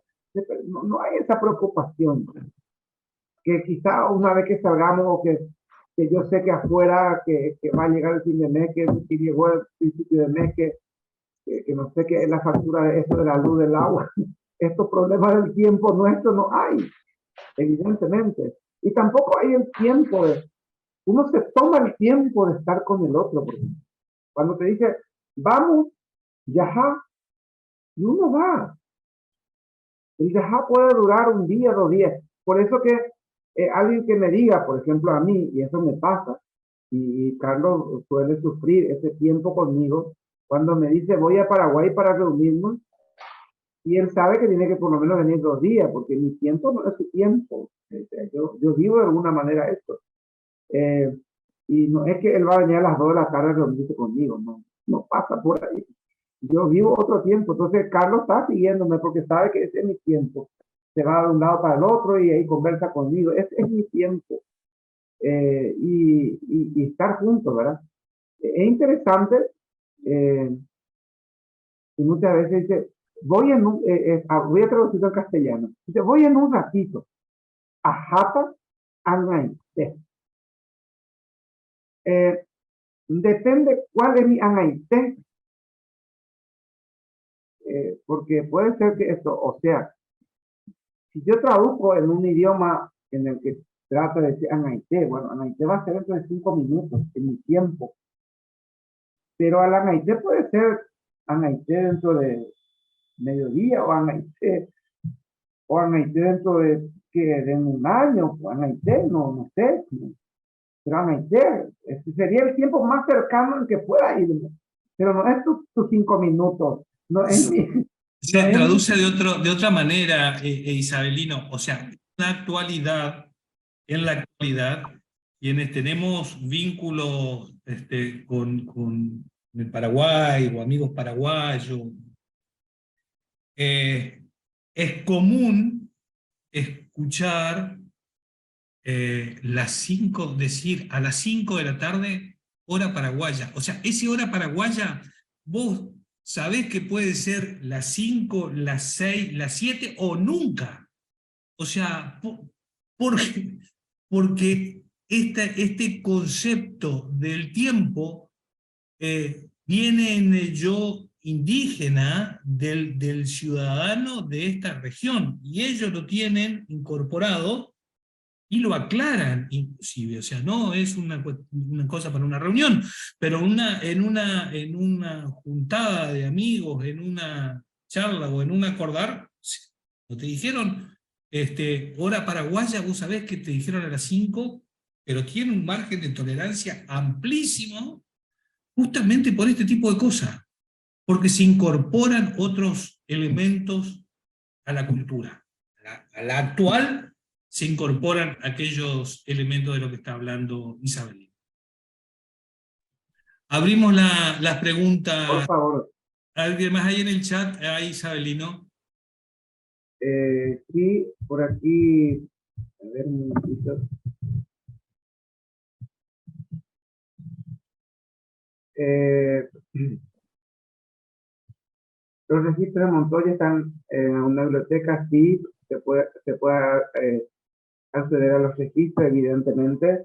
Vamos a pasar también un link, pues no queremos forzarle con muchos libros, pero bueno, tenemos algunas ediciones que creo que son permitibles, incluso links, o también la tenemos en PDF que vamos a compartir con ustedes para que puedan acceder a algunos registros, incluso algunas otras investigaciones posteriores. Perdón. Hablando del tiempo, ¿en qué se basan para los tiempos del humano, la niñez, la adolescencia, el adulto, la ancianidad? Ese es otro tiempo, perdón, ese es otro tiempo interesante, porque decíamos de que el mitad es genérico, es más, insisto siempre con esto, porque en este mundo en que vivimos, que queremos usar mucho los lenguajes inclusivos, el guaraní se nota que no tiene este problema de entrada y acomoda, para decir mitad tanto, ya en intento de traducción español, luego le han agregado mitad cuña y mitad cuña pero originalmente mitad es para decir genéricamente okunumi, como nos diría Carlos Vaquero allí en Corrientes, ¿verdad? Luego hay un tiempo, sí, hay un tiempo de okunumi que justamente es el tiempo en el que necesita todavía un maestro.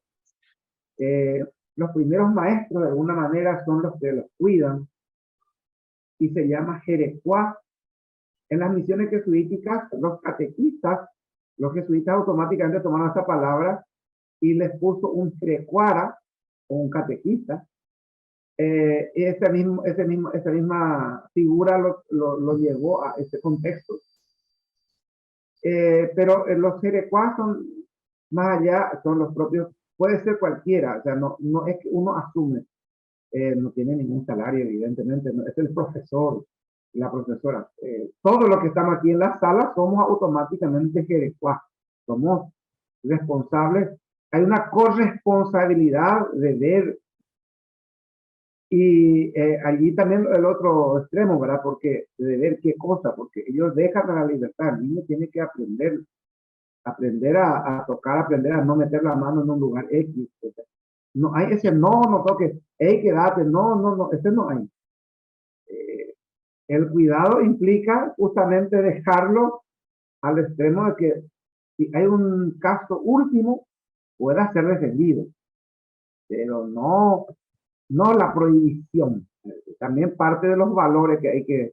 Entonces, hay un tiempo mitad cuñada, mitad cuñada, como diríamos hoy, unomí. Después hay un tiempo del tembestá, de la menarquía de la mujer, del tembestá de la adolescencia, que va demostrando el crecimiento. Y luego hay el tiempo de la va, como decíamos el otro día, de los caraíb, para llegar a ser caraíb.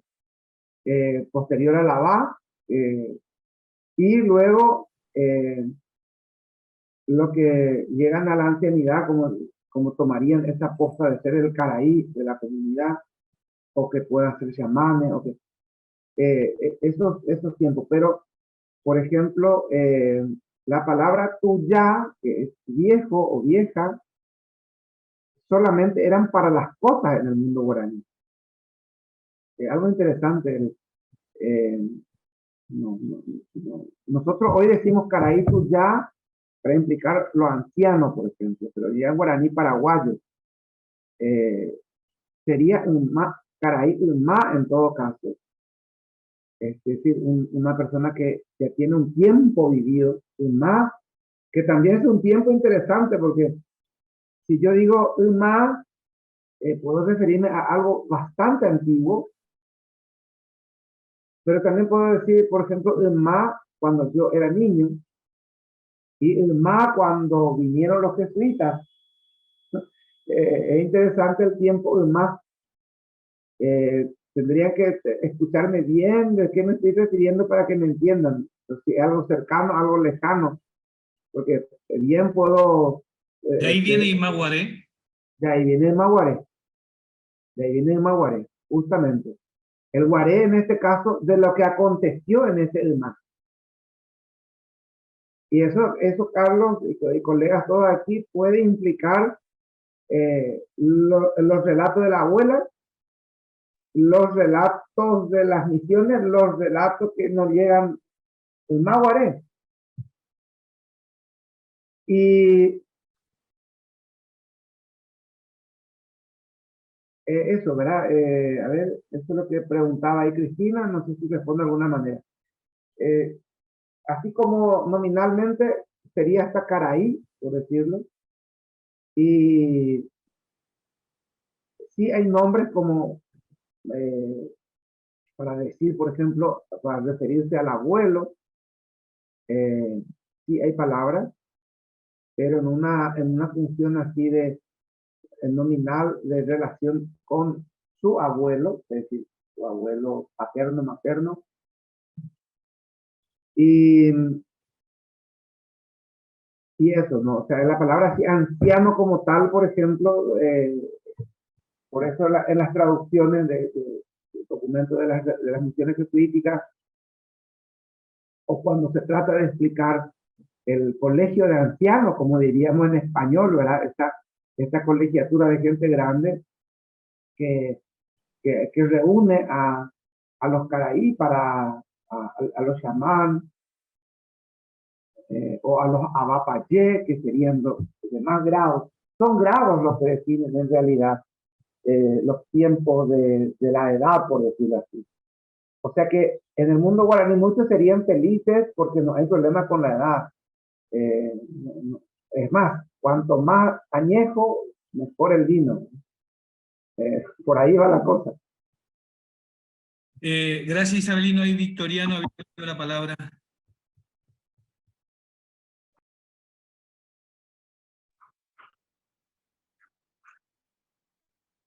Sí, gracias. Don Carlos, Sí, señor, lo escuchamos. quiero dirigirme a Isabelino para hacer una acotación respecto a las fases de la luna y la importancia terrible que le damos acá en Corrientes, el productor, sobre todo el agricultor. ¿Sí? Sí, adelante, adelante. Bueno, Isabelino, don Isabelino. Tiro en duda, Victoriano. ¿Me escucha? Bueno, porque estoy teniendo un problema también de audio, no sé si es teléfono, no sé. Pero bueno, pero en este momento escucho bien. Isabelino, respecto a las fases lunares, aquí en Corrientes, sobre todo el productor agrícola, ¿cierto? El que produce la agricultura, ya sea con los animales o con las plantas.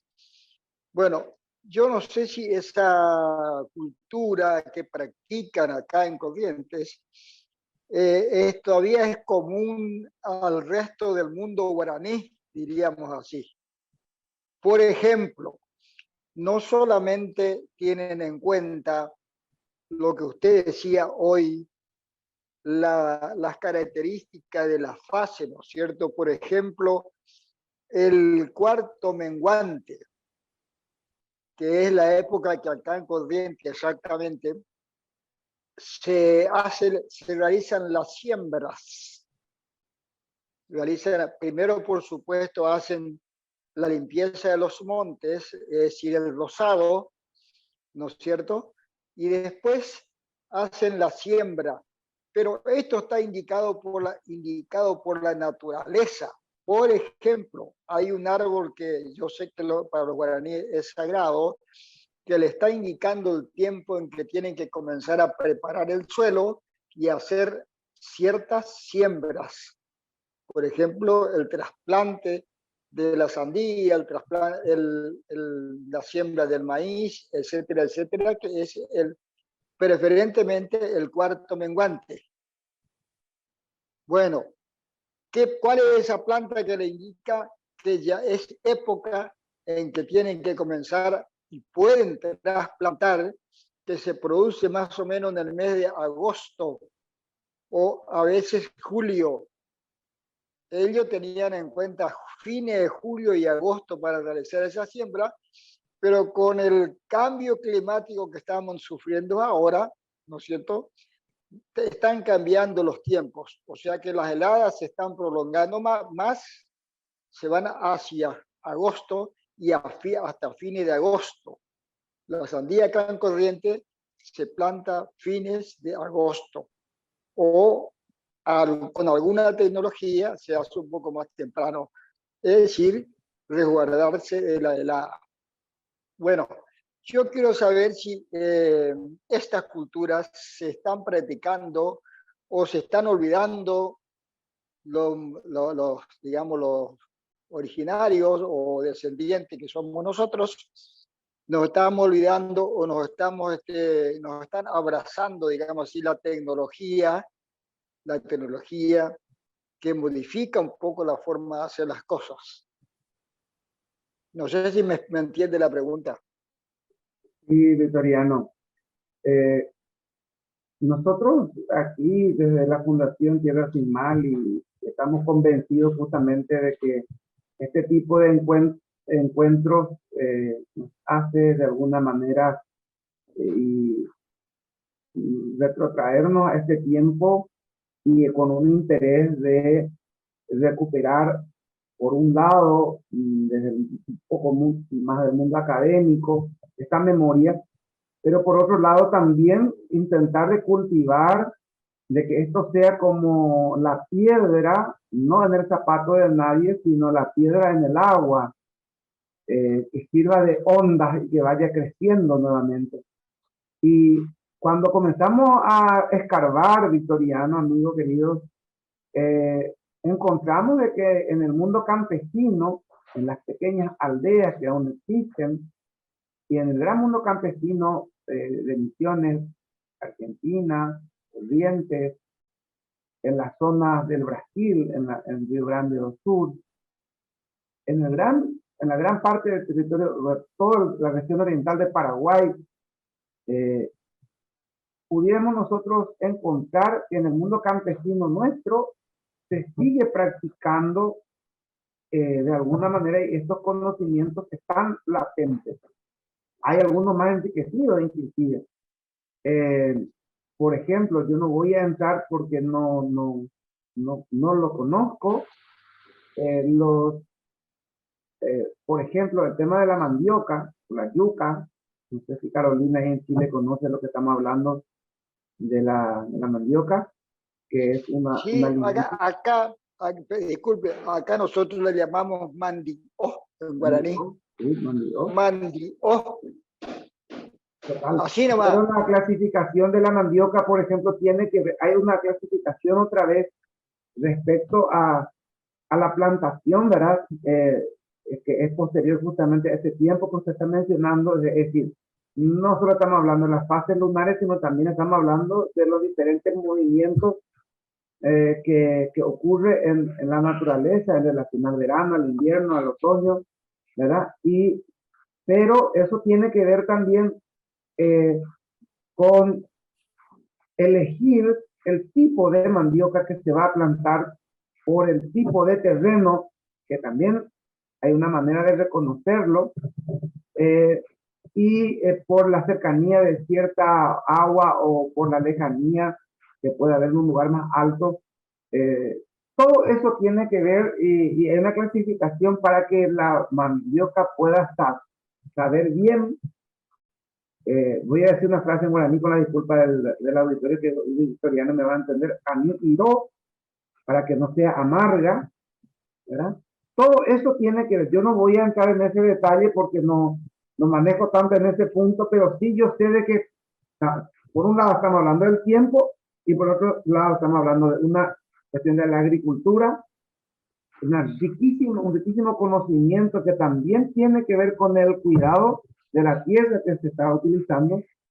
Y bueno, volviendo a lo editoriano, sí se sigue, no en gran medida quizá como queremos, pero por lo menos nuestros campesinos y en las comunidades guaraníes siguen practicando este tipo de, por eso que se reclama la tierra, los espacios para ellos. Últimamente las noticias no son tan buenas y también nos tenemos que hacer un poco eco de esto. Seguramente ustedes han seguido en Paraguay en estos últimos meses, del 22, que fueron expulsados de sus comunidades. Muchos grupos guaraníes, a muchos les conozco, especialmente de la región del Alto y Bajo Paraná, que ya fueron bastante menguadas en su tierra desde el momento de la apertura de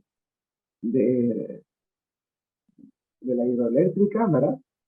Y cuyos terrenos fueron inundados y pues reubicados en otra zona que ahora finalmente se les están sacando los espacios nuevamente. Entonces, hay mucho que, o sea, nosotros por un lado, por eso insisto con lo que ayer decíamos con Elías, ¿verdad? Sin tecojano, hay teco, es decir, sin ese espacio cultural que Carlos siempre dice, tenemos que ir a conocer, tenemos que ver, tenemos que estar allí para comprender una acción, una mirada, una palabra, un gesto.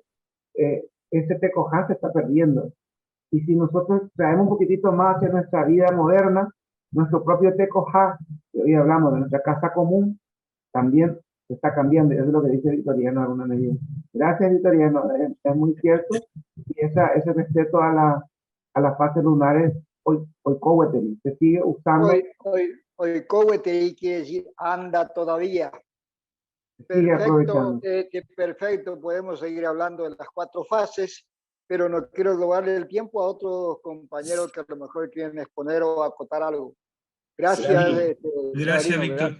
Gracias, Victoriano. Gracias, Victoriano. ¿Alguien gracias a usted, más? don Carlos. ¿Alguien más? Bueno, seguramente nos toca también en otro momento del seminario hablar detenidamente un poco más sobre lo que planteaba Victoriano, porque de la misma manera que se divide en momentos del día de acuerdo a los indicadores, hay momentos para la vida, como lo planteaba Isabelino, y hay momentos para el cultivo, o sea, desde cuando aparecen las primeras chicharras, hasta cuando florece el lapacho, hasta la fase de la luna, o sea, hay una conjunción de varias cosas como para interpretar cada momento de siembra, de cosecha, de corte, de poda, de rosado o de lo que fuera. Carlos, perdón, ahí para responderle a Cristina y coincidir con Victoriano, el árbol que él menciona casualmente, el que yo conozco al menos, Victoriano, es el tallud, ¿verdad? Que es el apacho, como bien lo dijo Carlos en español.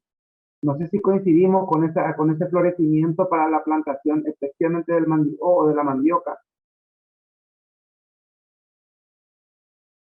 Época Victoriano, tallud potú, es el apacho el que marca. Exactamente. Bueno, El tallud Sí, correcto. es el apacho. Para responderle a Cristina también, y en esa misma línea, Carlos, también hay que entender de que la flor, cuando florece, o por lo menos, era signo de que no solo comienza la temporada de siembra, sino comienza la preparación para lo que de alguna manera, insisto, que no es lo mismo, pero que es la preparación para el año nuevo, el Arapiajú.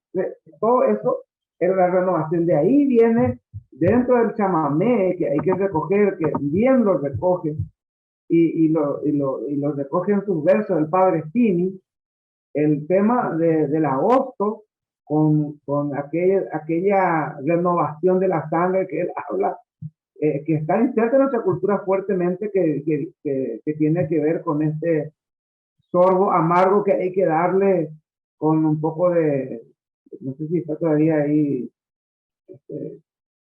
Juan Antonio, con tequila sería para México, pero para nosotros con alguna cañita por ahí, ¿verdad? Para iniciar nuestro mes de agosto. Marcela estaba levantando la mano, Carlos. sí, Marcela, sí, adelante. Bueno, no es una pregunta, simplemente quiero valorar especialmente todos los contenidos en relación con la cuestión temporal, porque me sirvieron mucho para entender o para resignificar aspectos del video, del documental que nos pasaron.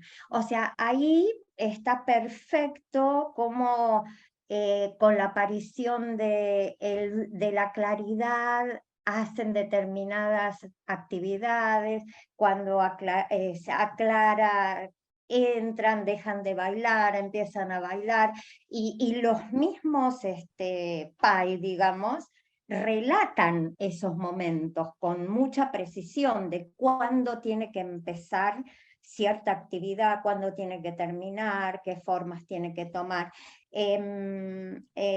Si bien yo ya había reparado en eso, creo que con el panorama de hoy, la verdad que tenemos un montón más de elementos para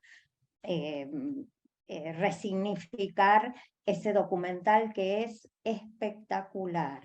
Igualmente, esto que nos decían sobre acompañar las actividades o las tareas siempre con alguna invocación, un rezo, un canto, no sé, diríamos un mantra en otras culturas, que favorece la concentración, pero a su vez tiene que ver con cierta tranquilidad, que es lo que se veía en la primera parte cuando las mujeres cantan mientras hilan y mientras tejen, que bueno, yo vengo de una familia de tejedoras, pero me pareció realmente muy impactante esa parte, digamos, del documental de cuando se canta al algodón, a la flor del algodón, mientras se la va procesando, mientras ese amor, ¿no? por la actividad y y el respeto por esos dones de la naturaleza. Sinceramente, el documental me pareció algo espectacular, espectacular. Bueno, muchísimas No, gracias, por favor. Marcela. Quería comentarte lo siguiente. Los documentales son muy difíciles de hacer, primero por los permisos y accesos que hay que tener de parte de ellos. Segundo, no te lo van a hacer en otro momento. O sea, es decir, con la primer luna. No es un espectáculo, Carlos. Claro, con la primer luna de la primavera, y es con la primer luna de la primavera, si no llegaste tenés que esperar el año próximo. O sea, no es un espectáculo, no es para que ustedes lo conozcan, no es para que la gente de afuera lo vea, es una cuestión absolutamente interna. Bueno, lo vamos a ver en varias cosas porque de estos documentales hay varios que vamos a compartir con ustedes. Ya le doy a Flavia, hago una introducción de algo que Flavia también te incluye. La veo a Lisette, Lucía, Mercedes, Flavia, el doctor Juan Antonio, que estudian misiones jesuíticas. En el transcurso de este tiempo, de este seminario, van a comprender las herramientas, por ejemplo, para la desmitificación de los túneles. Puede existir en reducciones jesuíticas un túnel. Ahora, es recontra difícil de que pueda ser hecho por los guaraníes. Porque un guaraní no se va a meter abajo de la tierra.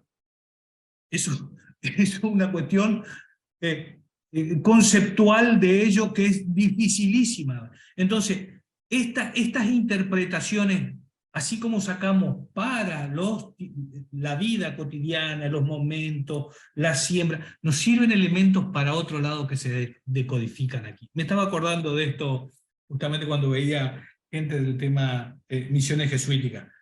Flavia, sí, adelante. Bueno, buen día. Primero agradezco, desde ayer estoy fascinada. Es un momento también de contemplación de muchas cosas. Bueno, como dice Carlos, por ejemplo, ayer Isabelino, cuando hablaste del pesebre de Santa María de Fe, yo lo he estudiado, lo he visto 1000 veces y no, claro, no tenía esa mirada desde el tema de la discapacidad. Me pareció absolutamente valioso tu comentario y bueno, como dice Carlos, cada cosa, la mirada toda la descripción de la graduación del día con los colores, cuando podemos ver los colores, digo, bueno, todo eso nos puede reflexionar a los que estudiamos arte, ¿no? Qué mirada tenía el guaraní de los colores, así, bueno, eso para seguir profundizando. Pero Carlos, justo la pregunta que yo quería hacer, la respondiste mirando que, bueno, coincido con Marcela, espectacular el documental, que pude terminar de verlo hoy a la mañana muy temprano. Me hacía esa pregunta, hoy Isabelina hablando de Cadogan, de todo el permiso que se le concedió para transmitir todas esas palabras sagradas, yo preguntaba cómo es el tema del permiso para hacer un documental, que no es obviamente un espectáculo, ¿no? Entonces qué difícil, pero bueno, lo has respondido, porque hasta me impresionó ver a las mamás de los chicos en los ritos iniciáticos con los celulares. Digo, bueno, cómo se da todo eso en este tiempo, ¿no? Así, bueno, lo has respondido, pero bueno, será para seguir charlando, porque me llamó la atención, ¿no? Justamente porque pensaba en Cadogan, todo lo que costó para ese permiso y bueno, nada. Flavia, perdón, podés estar dentro del ritual, estar dentro de la ceremonia, y llega un momento que te dicen hasta acá podés participar vos. ¿Sí? Sí. Claro. O sea, los viste hacer un montón de cosas, pero de ahí para adelante es un tema que corresponde estrictamente al núcleo comunidad. Gracias. Volvemos a la misma historia de que van a ver que la idea con los documentales tiene que ver con esto, de que funcionen como estos disparadores. Si uno los mira nada más de afuera, sin tener estos elementos, pasan desapercibidos. Con las pequeñas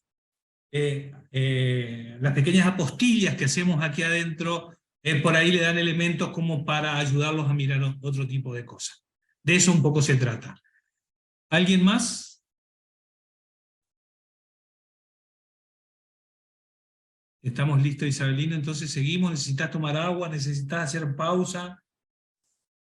Sí, acá estoy tratando de hacer mis pausas del medio. No, porque si no les cuento de algunas otras cosas mientras vos haces tu pausa, tranquilo, Isabelino, no hay problema. Aquí ya me muní de agua, estoy pidiendo porque estoy del otro lado de la casa ahora.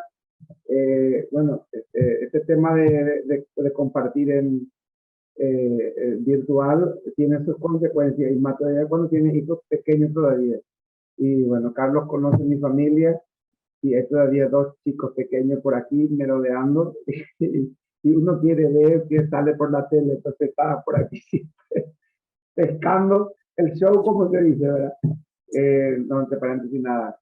Carlos, continuamos. Sí, ayer, doctor Juan Antonio, habías ya al final casi el final del mediodía, compartiendo el tema, y quería un poco para hacer esa segunda parte, introducir brevemente contigo, hablando de la nominación, ¿verdad? De la importancia de los nombres, y hoy congeniando un poco el tema del tiempo, de los valores. Te hacía una pregunta para poder entender un poco más también desde el otro lado de la faceta indígena, ¿verdad? Azteca, maya. En el mundo guaraní, decíamos ayer, los nombres terminan de alguna manera, las memorias no vienen por la persona.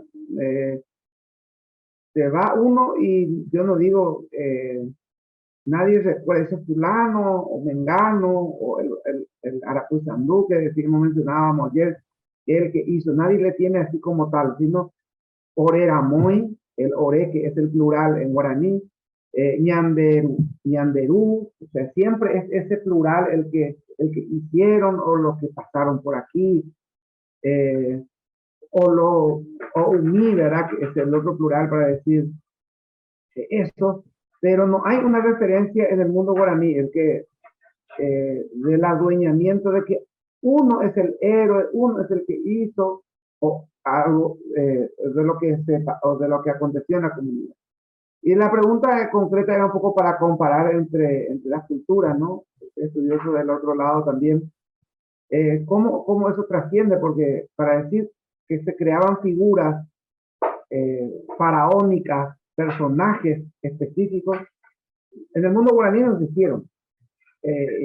Tal vez que concluye esta parte y le traslado la pregunta, y compartiendo con doña Flavia ahí elementos del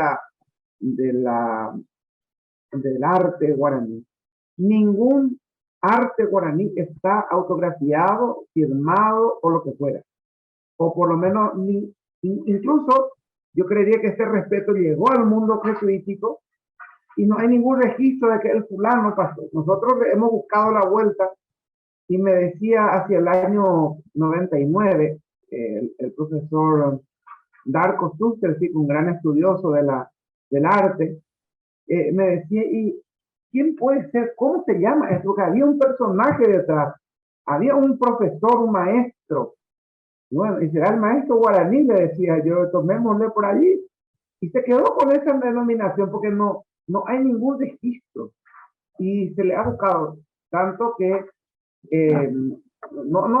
nadie, ese deseo de eternizarse, eso es lo que me refiero. Yo no sé si cómo pasa eso en la cultura allí, en lo tuyo, doctor Antonio, para comparar un poquito. Permitime ampliar un poquito la pregunta para darle elementos al doctor Juan Antonio. Es decir, despersonalizar la trascendencia. No es un individuo, sino que es la comunidad. Yo no hablo de mi mamá en el pasado, sino que hablo de nuestros antepasados. Nuestros mayores nos enseñaron tal cosa, nuestros artesanos, pero no hay un individuo, hay un criterio de comunidad del pasado. Nuestro registro pasado es plural, no es cargado sobre una persona. Que tiene que ver también con el tiempo ahora, porque es el tiempo en el que se sigue construyendo en el presente y no hay una posibilidad de construir el futuro. O sea, nadie piensa en ese tiempo futuro. Más o menos en esa línea. A ver. Bien, gracias. Yo estoy haciendo un ejercicio al final de cada sesión. Hago una recopilación o una síntesis y algunas reflexiones. Las estoy enviando, no sé si las han recibido. Sí, las recibimos. Pueden servir, si ustedes lo consideran, para compartirlo con el resto del seminario, pero siempre al final de la sesión vale la pena que las pequeñas notas que uno toma queden escritas en papel y luego agregarle reflexiones, porque las notas por sí, si no tienen una interpretación o una reflexión, pues se quedan como una mera descripción. Entonces he estado haciendo ese ejercicio, que además lo tiene uno que hacer en tiempo real. Si uno lo deja pasar, las ideas se van, vuelan. Entonces el hacerlo justo posterior a la sesión, hay una serie de observaciones, de comentarios, como se habían dicho también al principio de esta sesión, que vale la pena comparar. Desde mi perspectiva como arquitecto y como antropólogo, me parece interesante el enfoque del seminario. Yo me especialicé en la antropología, en el área de la arqueología, que son estos testimonios materiales, que quizás está faltando en esta región para poder abarcar esos 2000 años, o sea, no nada más los 1000 recientes, que podían ser los arqueología histórica, sino los anteriores. Y creo que estamos basándonos más en los aspectos de la antropología, pero de la lingüística. Creo que estamos haciendo arqueología a partir de la lingüística para poder entender esos referentes de estos grupos y la movilidad que tuvieron en esos 1000 años de presencia. Yo la reflexión que hacía ayer era la siguiente, con respecto a cómo se da esta situación del nombre en otras culturas o en otros contextos y la diversidad que esto tiene. No hay una sola forma, hay muchas formas. La guaraní es una más. Entonces, reflexionaba yo sobre el trabajo de un excelente antropólogo, Ricardo Pozas. He puesto ahí dos de sus obras más destacadas.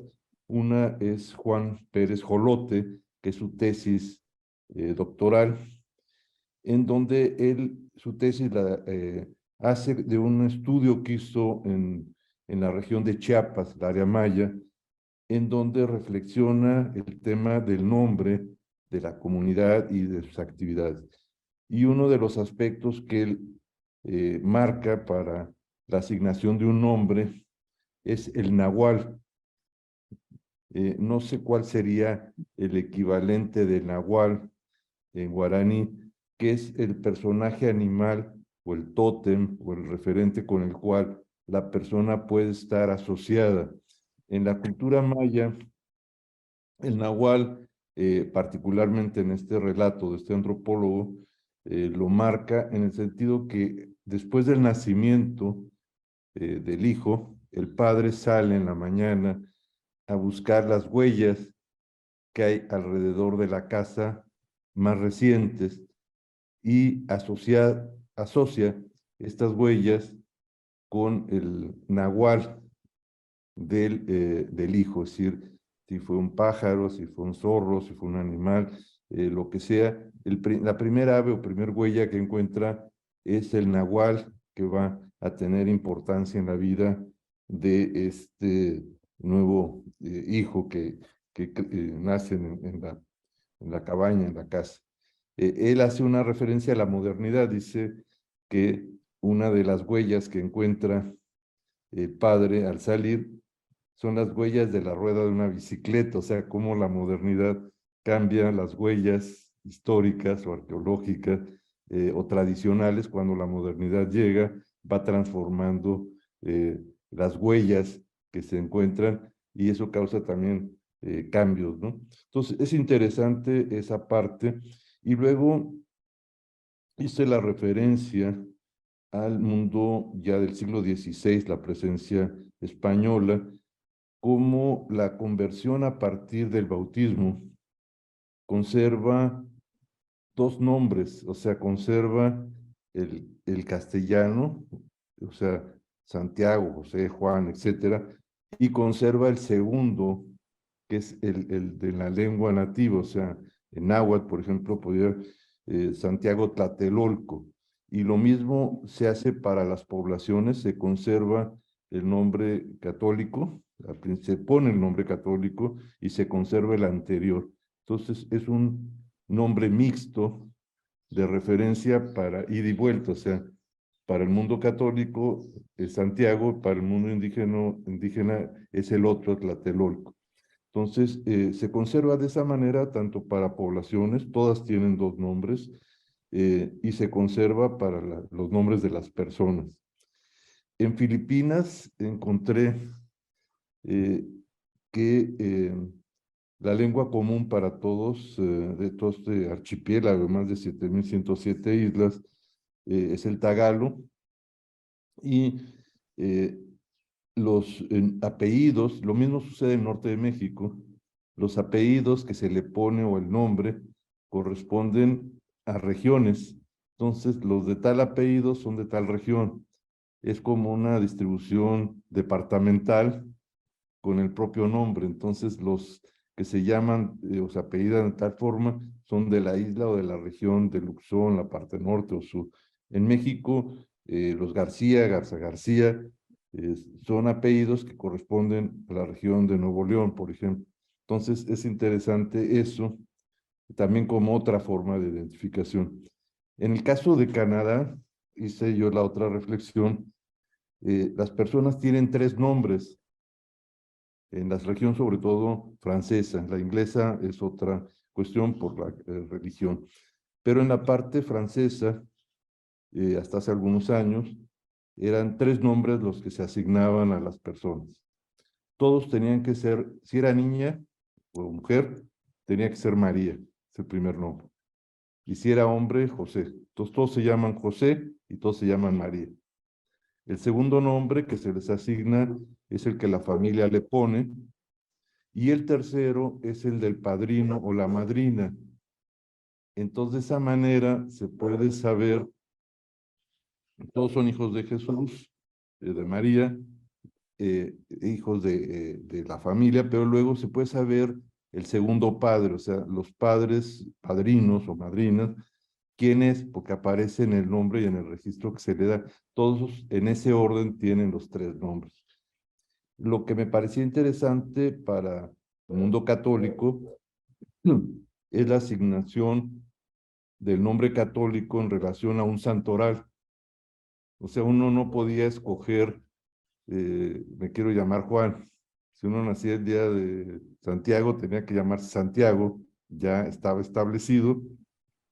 Entonces el santoral permitía tener no solamente el nombre de ese calendario, sino podía permitir tener la fecha, o sea, se juntaban dos cosas, se sabía cuándo había nacido, porque la fiesta patronal, y se sabía el nombre.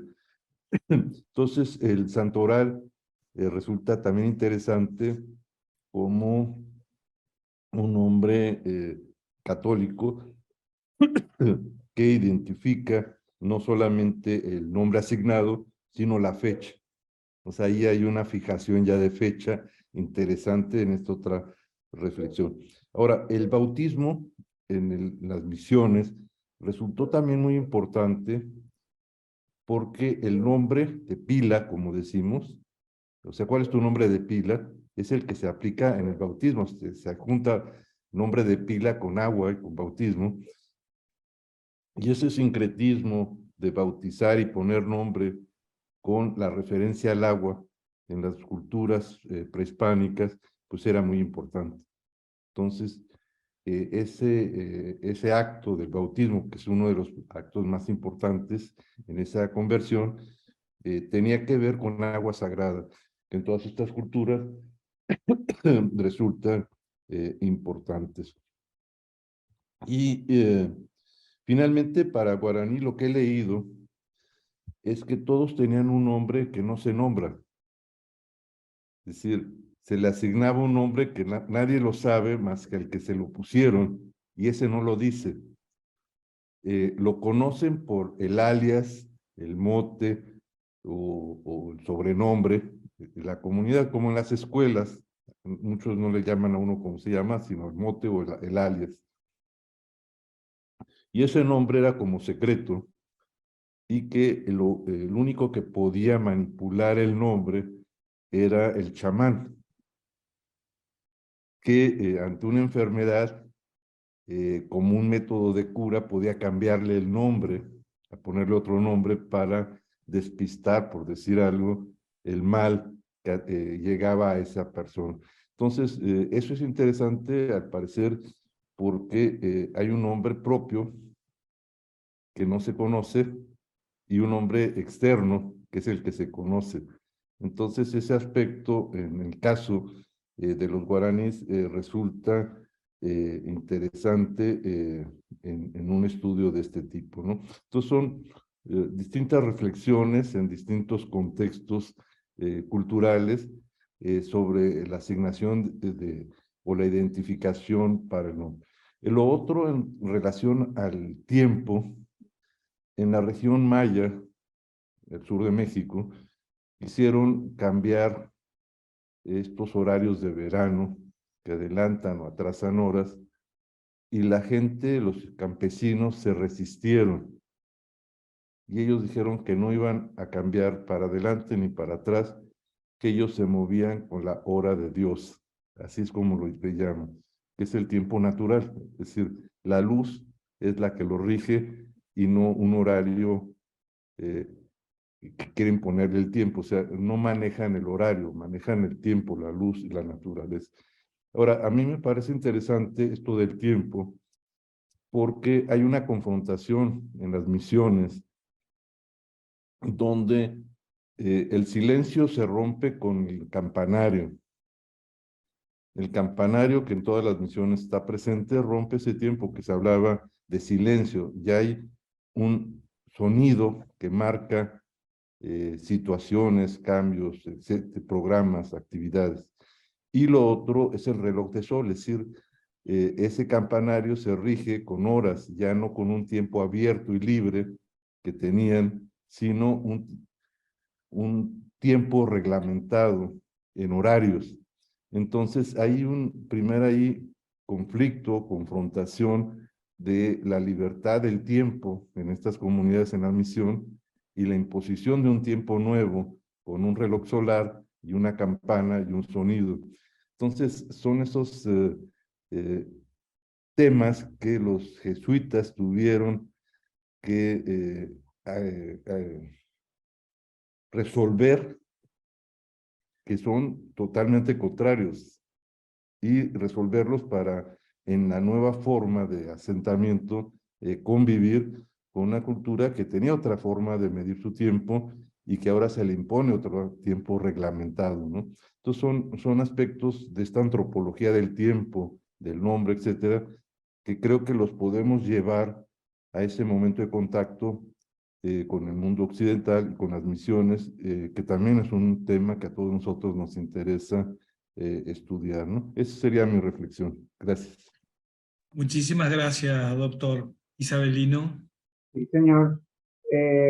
Para acotar nada más, cerrar un poquitito esta parte, que no quede nada colgado, y decirle al doctor Juan Antonio, ese nombre escondido o desapercibido o puesto, conocido solamente por el chamán, el médico, era también utilizado en los momentos no solo de la enfermedad, evidentemente es una cuestión de cura, sino también es la utilizada en las ceremonias.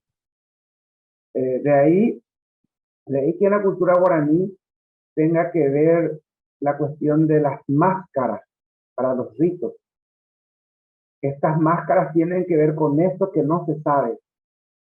Y allí hay una cuestión muy interesante porque nadie se atreve a como a descubrir lo que no se sabe, ¿no? O sea, hay una cuestión ahí un poco más de rigurosidad dentro de la ceremonia. Al final, en esos momentos claves, en esos momentos en que hay que llamar a los espíritus, es con ese nombre que no se sabe, es que se conversa con esa relación más intrínseca con ese nombre. Entonces, por ahí un poco para enriquecer un poco más también eso que usted estaba, que ayer no lo profundicé por una cuestión ya también de tiempo. Aquí, Carlos, parece que extendemos a 3 horas y faltan más tiempo, ¿no? Para ciertas cuestiones. Yo ya no sé cómo tendría que ser ese tiempo nuestro aquí hablando del tiempo. Perfecto, gracias. Permitime, Isabelino, quiero agregar algo que estaba recordando hace un ratito, porque se dan conversaciones por ahí, por chat, con algunos de los participantes y hablábamos justamente del tema de la pertenencia, perdón, el individualismo o el poner el yo por encima de la comunidad, y salía el tema ahí de las firmas de las obras de arte, a lo mejor en las misiones, y sí, puede ser, eso estaba ya un poco más europeizado por la influencia con el tema de las misiones. Pero yo quería traer a la colación otro ejemplo. En oportunidades de visitar una aldea allí, una de las cosas más gratificantes para ellos es la conducta que uno tenga con sus niños. ¿Y cómo se va a congraciar uno con los chicos si no es llevándole caramelos? Por supuesto, donde te ven que tienes una bolsa de caramelos, entre su desesperación es abrirla. Pero a comparación de lo que harían habitualmente, vos los ves abrir y el chico que abre la bolsa de caramelo pone su manotón y lo primero que hace es convidar. O sea, no es para sí, es para su comunidad. Hay muy pocas cosas con lo que trabajan el tema de la propiedad individual. Alguien que caza el alimento en la selva no es para su uso personal y vanagloriarse él, sino que es el alimentar a su comunidad. Su comunidad está por encima. Bueno, esto es lo que hacía un poco referencia Isabelino con la línea anterior que veníamos conversando. Isabelino, se ha dado un debate y un aporte realmente riquísimo. Vamos para ahí, si estás en condiciones. Sí, continuamos, Carlos, porque aquí el calor apremia, porque según me están diciendo por acá, no sé cómo estamos con los grados ahí, pero hay casi 43 afuera, así es que bueno, yo me estoy sintiendo aquí adentro con todo el sistema que tenemos.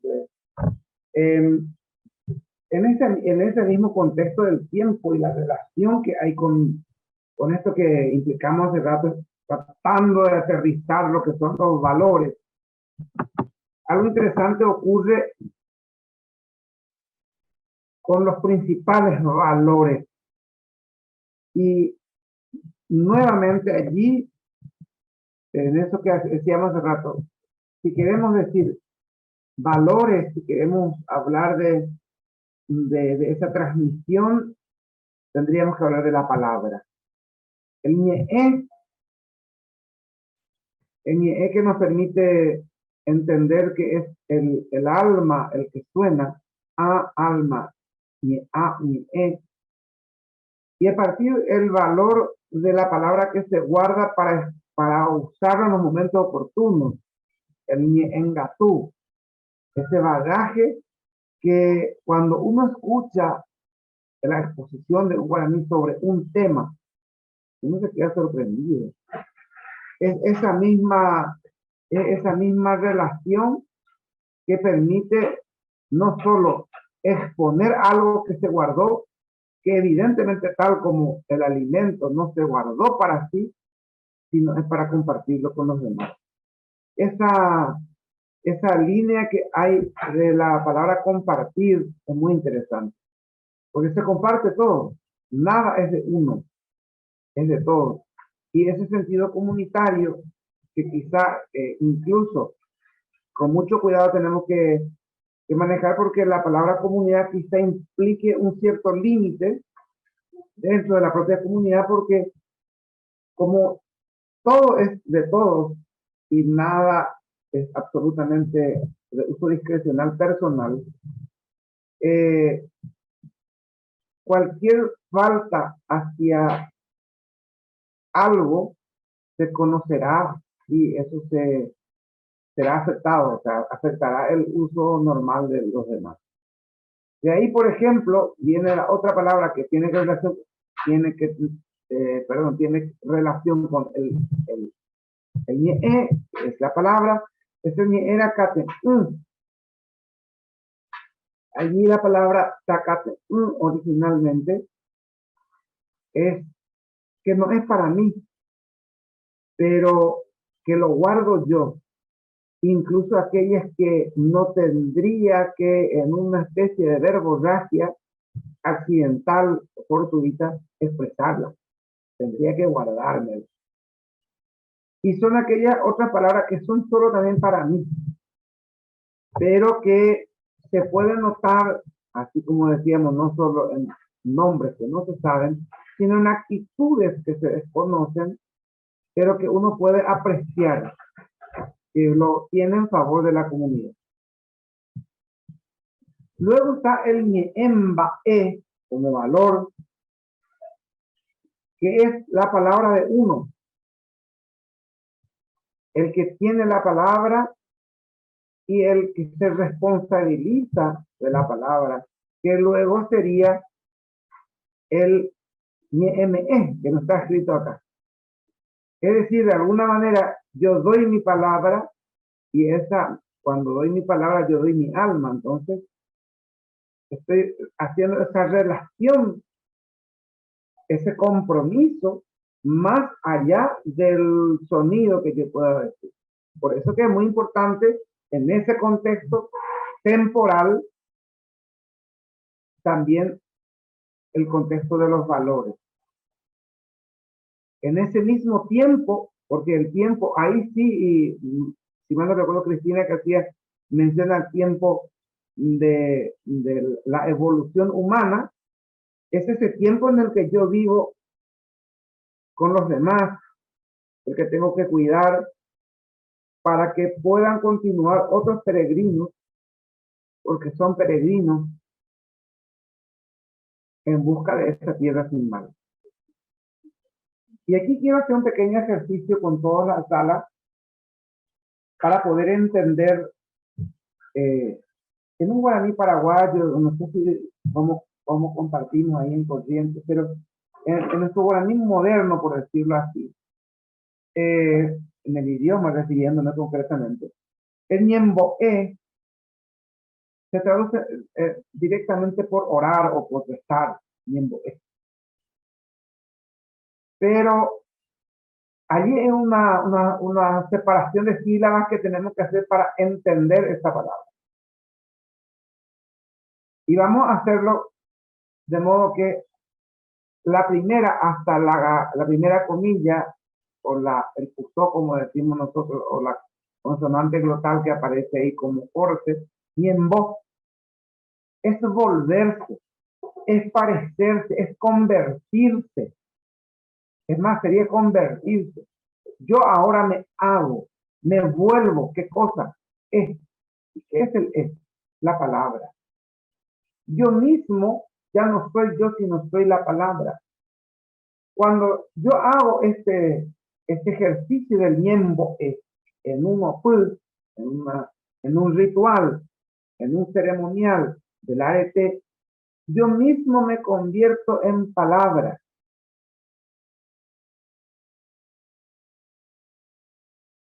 Y eso lo transmito a los demás. Es decir, puedo estar en un éxtasis, diríamos nosotros, lo que vemos desde afuera, y lastimosamente hay palabras que fueron perdiendo la fuerza y fueron describiendo nada más lo que se ve y se comunica hoy, por ejemplo.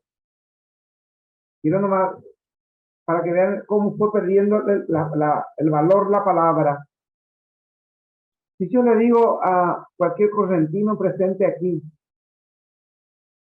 KU, me va primero a recordar kilómetro 11, el chamamé. Resulta que la palabra KU hoy se traduce por borracho, ¿verdad? Literalmente eso es lo que conocemos, borracho. El KU es un momento de éxtasis en el recinto del opul o en el contexto de la ceremonia, donde la persona ya no tiene condición de sostener su cuerpo y ya es la palabra el que hace lo suyo en el ñembo y pierde el control de sí mismo a tal punto que puede caerse, puede no sé si sería desmayarse, pero por lo menos salir fuera de sí, no tener el control de ese cuerpo. Y ese es el KU. Iñacá es la palabra para decir su cabeza. Ñacanga U, pero en este caso es KU. Ñacanga U es cuando uno pierde el equilibrio, sería la traducción. Pero el KU no es perder el equilibrio. Y tampoco lastimosamente es, pero hoy se traduce por borracho, ¿verdad? Lastimosamente lo que quiero significar aquí, que esta oración, este éxtasis, que este momento en el que ya el espíritu es el que conversa, la naturaleza es el que se relaciona y está a punto de curar, porque fundamentalmente las oraciones, los encuentros, volverse la palabra, lo que busca es reparar algún daño que se hizo con la naturaleza. Sea con la palabra, sea con el gesto, sea con un corte de un árbol, sea con un animal que se afectó o que está acechando a la comunidad, o que sea un mal tiempo, por decirlo así.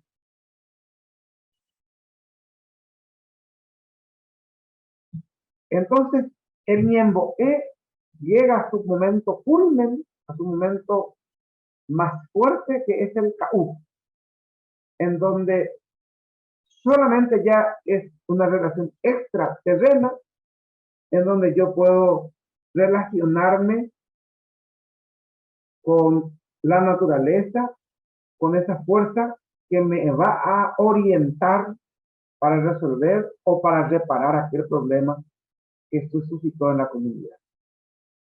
También en el momento del KU se revelan nombres, imposiciones, como decíamos ayer.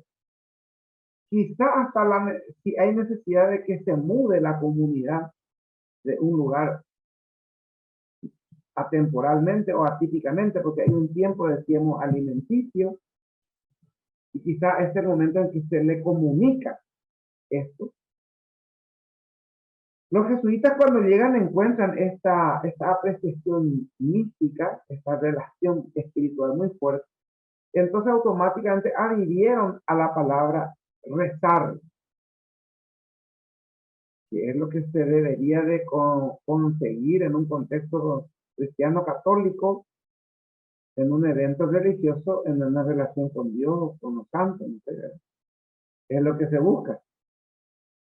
Pero en el mundo, concretamente, llegar al KU es llegar a ese momento en el que yo ya no tengo control de mí mismo, sino es la propia palabra, y eso se tiene un valor impresionante, muy delicado, porque no todos tienen la posibilidad de llegar después de varias plegarias, de volverse realmente palabras.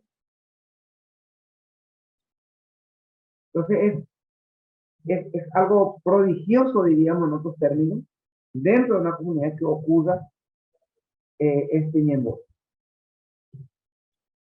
Bueno, para ir como redondeando un poco por aquí también, ¿cuáles son estos elementos en estos 2 días que estuvimos hablando entonces de esa mística que nos transmite los nombres, que nos transmite el tiempo, que nos transmiten valores? En un guaraní más antiguo y bien cuidado por los correntinos, nos vendrá entonces la palabra poraljú, que es decir, a través de la manifestación de lo que en otros términos sería el amor, en una cultura concreta. Dice, ¿cómo entonces es este asunto del amor? Y viene por las manos, pues. De ahí viene que el médico te toca y te cura. No solo la sugestión de la palabra, es la sugestión de la imposición. De ahí la necesidad del afecto a través de lo físico, es decir, un estrecharse las manos, un estar con el otro, pero la mano es el que transmite. ¿Será el traducido por aljú o por aljú por amor? Tendrá que ver con esta relación que tiene que ver con la mano. Y una vez más, los jesuitas descubrieron y llevaron al plano de la religión que el por aljú puede ser, de hecho, que es un gesto católico, pedir quizá la bendición, pero más en el mundo guaraní que se reconoció que poner las manos juntas no es solamente un pedido así de actitud, quizá por un lado y misericordia del otro y por otro lado del pobrecito de enfrente, sino más allá es de un respeto que se transmite por la mano, lo que de alguna manera algunos grandes escritores, si mal no recuerdo, un estadounidense que escribe muy bien sobre el tema de los abrazos, que es a través de los aplausos, que en el mundo guaraní también esto se puede descubrir, y los jesuitas descubrieron. Entonces es muy normal encontrar guaraníes misionales que anden pidiendo con la mano, ¿verdad?, demostrando su poraljú hacia el otro, su respeto. Entonces pide la bendición a su mamá, a su papá, a sus tíos. Cuando la gente en una cuestión muchas veces de discusión religiosa, ¿verdad?, dice, ¿pero qué es esto de pedir la bendición a quién soy yo para entrar en la discusión del plano religioso, ¿verdad? ¿Quién soy yo para andar bendiciendo? No, es una cuestión más guaraní, esto más allá de lo católico. Es una manera de hacer el agüeyei, que decíamos con Carlos, que tiene tantas acepciones, que es el saludo realmente, no el baishapa. El agüeyei, que es esa manera de encontrarse, de dirigir la palabra. Dentro de esta mística también hemos encontrado elementos del mal que se manifiesta, que es el Baeposhí, y que bien lo recoge Montoya en su libro, en uno de los primeros vocabularios que recoge el Baeposhí, que es la manifestación del mal que puede traducirse en enfermedad, que puede traducirse, como decíamos, en tiempo de no hacer nada, como decíamos en el Yasú Kobai, que hablábamos hace rato, en el momento ya de la desaparición de la luna, que era un tiempo que no tendría que, o el Araposhil, el mal tiempo, ¿verdad? Que no tendríamos que hacer absolutamente nada, que es un tiempo que debemos de guardar, esa es la palabra. Y finalmente hay una palabra que tiene que ver con el Mboralhu, pero que es contraria al Mboralhu, que es el Polhu, que está también guardado dentro del tesoro de la lengua guaraní, que lo contrario al amor sería una especie de recelo, que también tiene que ver con la mano. Es decir, la mano es el elemento que articula la relación. Es muy fuerte la relación con la mano, y esto hace de que el otro, el alter, se sienta mal o se pueda sentir bien dentro de la comunidad. Vamos a encontrar por eso en una especie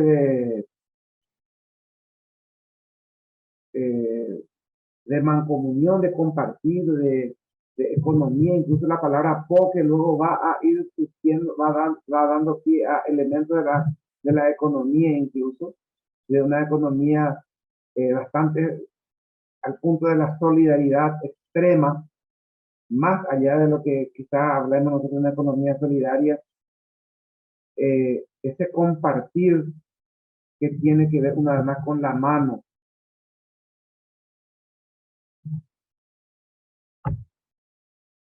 El Maepoché, que el Porjú, que tiene que ver con el añar, es el otro espectro, llamémoslo espectro de alguna manera, que tiene que definir la mística.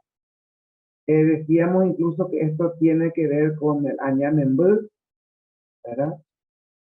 El hijo del diablo, muchas veces es la exteriorización de que no está tan permitido en el mundo guaraní. Nosotros decíamos ante cualquier situación, pero en el mundo guaraní no está permitido repetir esta palabra, que sería en una especie de maldición, ¿verdad? Decir Añanembú. No es tan permitido, es decir, no sería lo ideal, y sería como ya un punto en el que en el siguiente ya estaría casi expulsado de la comunidad. Quería referirme a esta palabra un poco como elemento de la mística para poder ir como cerrando con estas palabras. No son todas, por supuesto, pero como son los más elementales para entender de un y de otro lado cómo confluyen estas energías al interior de una comunidad guaraní, y que tenga que ver con esa relación de por qué poner nombres, de cómo se utiliza el tiempo, qué tiene que no pueda yo hacer. Tampoco se pregunta y ni se cuestiona. Es algo muy interesante. No, hay cosas que no se cuestionan. No es que voy a sacar mi arma y voy a estar discutiendo. Yo no voy a decir por qué no lo puedo hacer. No, hay cosas indiscutibles.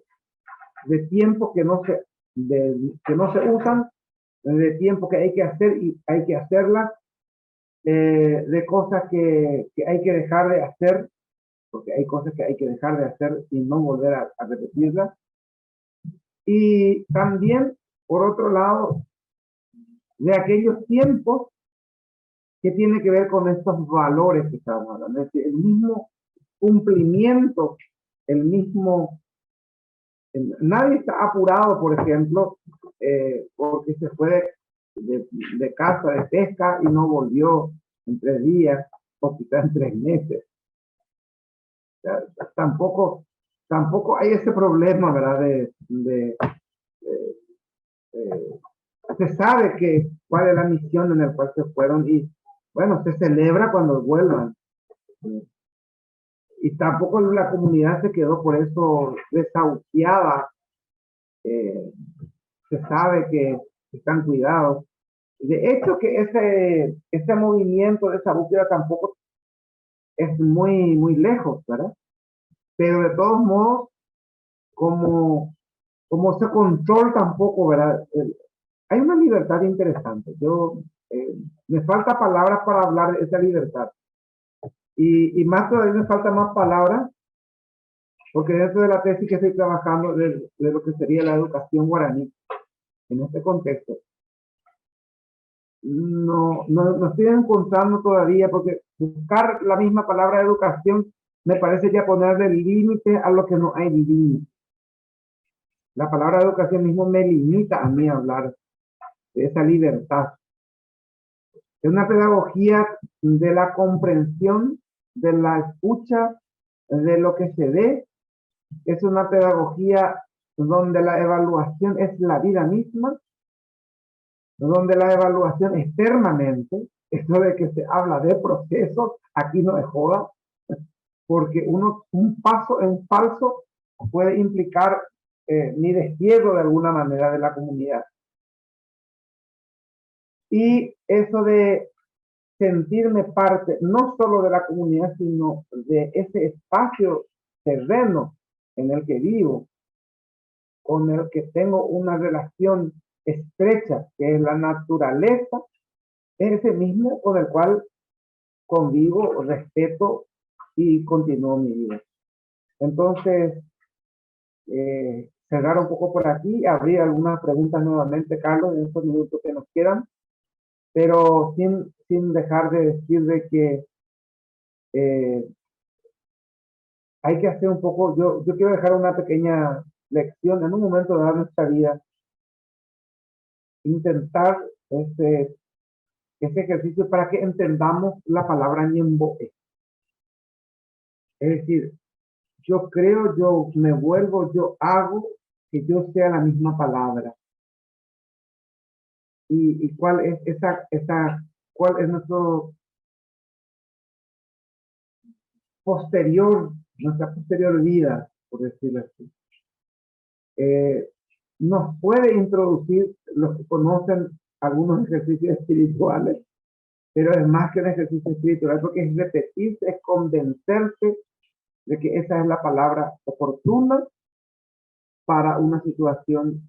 Y si estamos acertados, como decimos, están alineados los actos, y podríamos llegar de alguna manera a compenetrarnos. Entonces, ñemboe es más que plegaria, es más que rezo, es convencerse de que esa palabra es justa y esa palabra es la que me conduce y de la que a partir de ahora en adelante, con ese nombre oculto que nos decía el doctor Antonio, podemos relacionarnos para definir el destino de la comunidad. Esta es la riqueza de este pueblo guaraní, cuyas palabras escritas u orales nos llegan hasta nuestros días.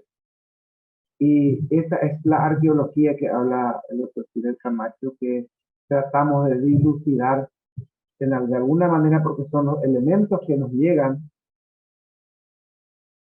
y lo que pudimos manipular y seguimos usando los que de alguna manera también compartimos esta lógica y esta vivencia guaraní. Abrimos el micrófono, Carlos. Sí, Isabelino, yo me gustaría incorporar un elemento a tu reflexión sobre el tema educativo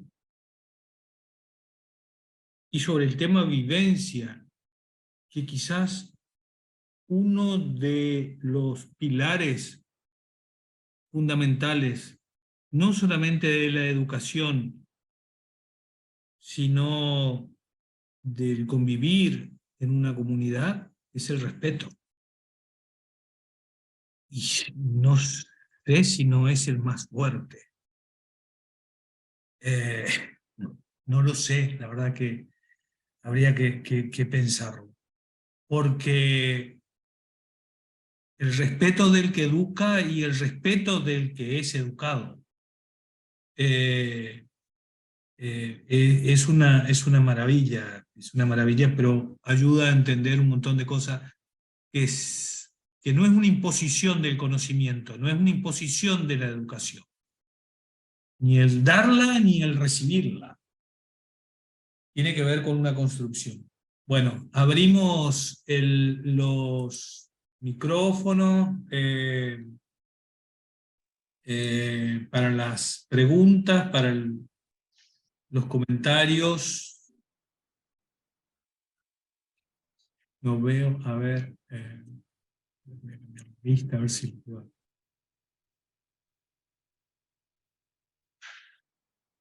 Héctor Álvarez.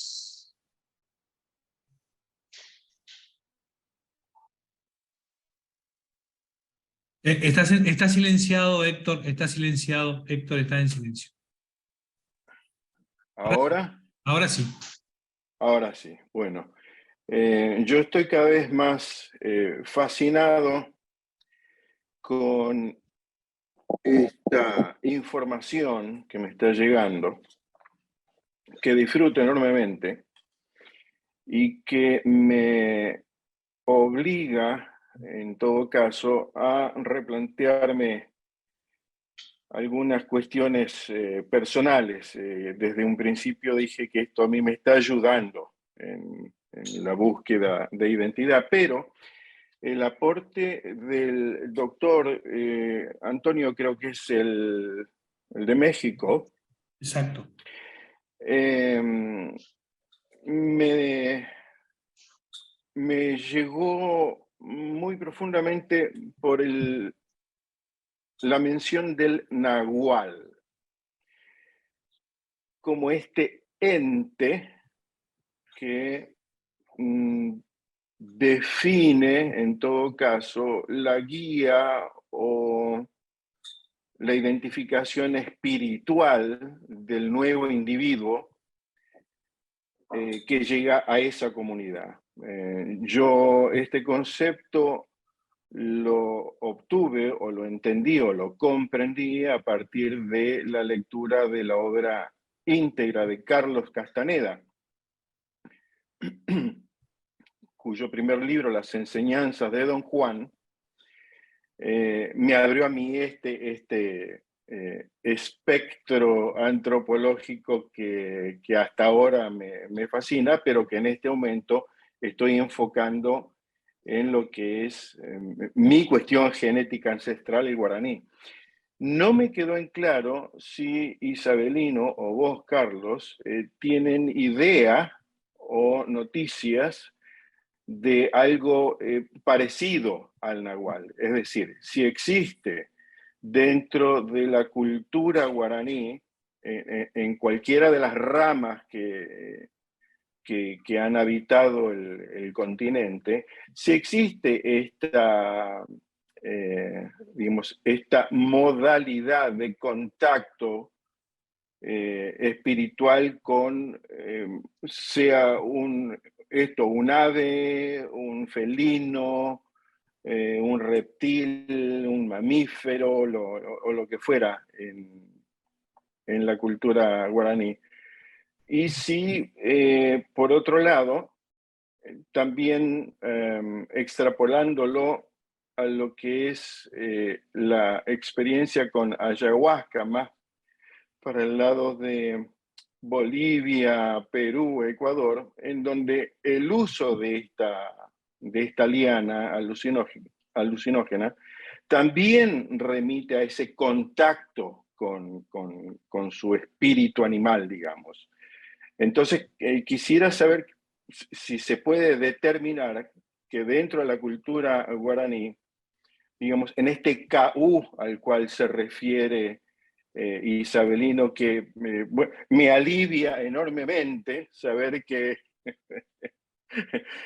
al estar KU, digamos, dependo de mi palabra, dado que no puedo controlar mi cuerpo. Y creo que es un estado de trance, en todo caso, según pudiera yo definir de acuerdo a mi palabra castellana, ¿no? Un estado de trance a través del cual se puede conectar con esos seres espirituales.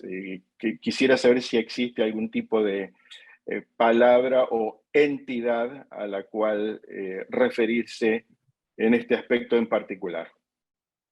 Gracias, Héctor. Sí, yo realmente me pasó lo de Juan Antonio, no respondí. Esto tendríamos que separarlo en el mundo guaraní en varios contextos. Comienzo por el contexto inicial, que es la tierra sin mal.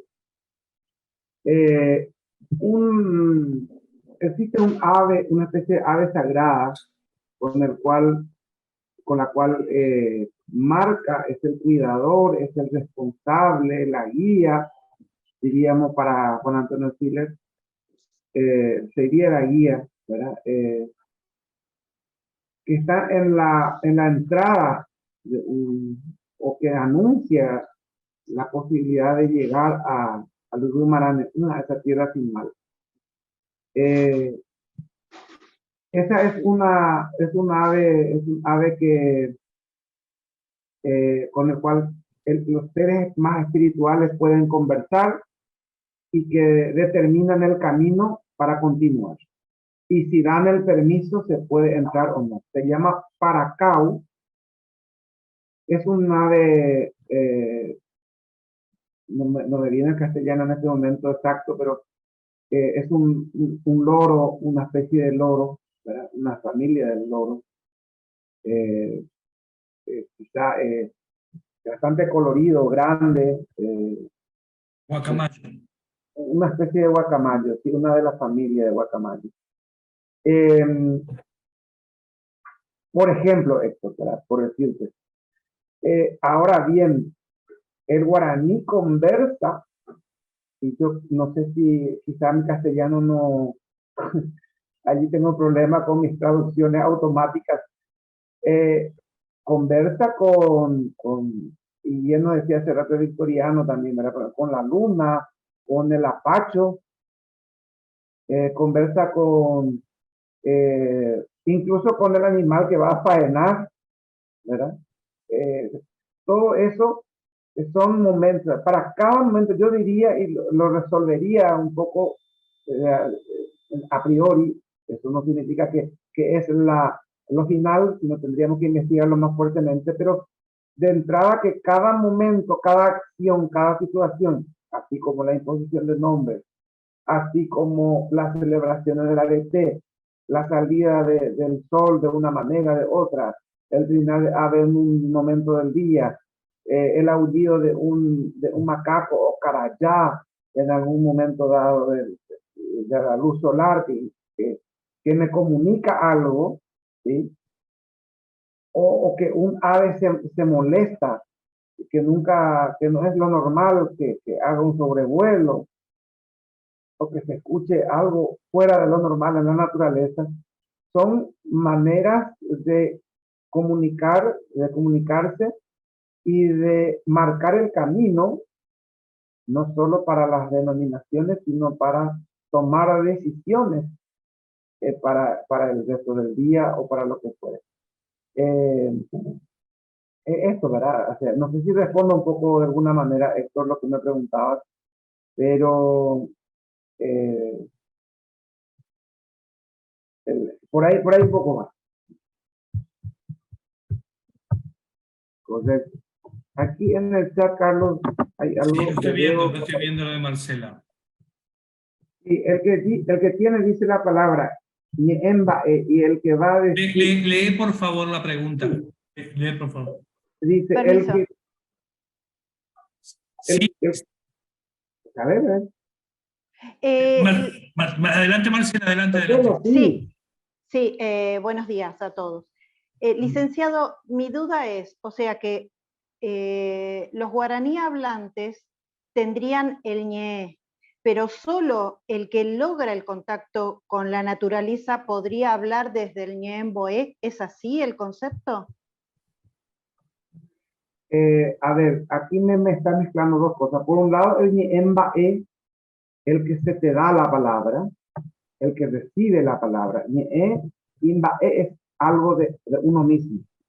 Y por otro lado, el que evidentemente logra volverse palabra, el que puedes, en otro contexto más sencillo, que se repita una misma palabra, de autoconvencerse y de llegar a hacer eso mismo que está diciendo, es el ñembo'e. Evidentemente puede ser la naturaleza, puede ser algo más espiritual, como por ejemplo de convencerse de que a partir de este momento va a orientar algo en el grupo, o se le da la autoridad para que dirija algo. Entonces se vuelve esa misma palabra, y en ese trance que dice Héctor, luego a la vuelta de su trance, tiene la autoridad para hacer eso que está convencido de hacer. Entonces por ahí viene un poco el término ñembo'e, más allá de las plegarias, es decir, no es un pedido, no es un estar buscando respuestas, sino uno mismo plantea las propias respuestas de lo que cree, y si acierta, repito, si se alinean los astros, estamos en esa convención del miembro. No sé si respondo, Marcela, a tu pregunta. Y la primer parte, usted dijo que ñemba'e era el que tiene la palabra. Y por ahí entendí mal. ¿El que recibe esa palabra y luego va a hablar tiene un nombre? No, por ahí lo entendí mal. El que recibe la palabra es el ñe'e mba'e, el mba'e. El que lo guarda es el ñe'e ngatú. Esas son las dos. Por allí va. Y depende después el uso que le demos, como dice Carlos, puede variar en un contexto y en el otro. Eso puede tener otra acepción. Bien, ¿alguien más? No veo a nadie más. ¿El chat? El chat terminó también por aquí, Carlos. Bueno, son 12:05 por aquí. Y está, por lo menos aquí en Paraguay, no sé cómo estamos en hora de Chile. Hoy Carolina está calladita por ahí. Juan Antonio tiene que ir a la mañana, ¿verdad?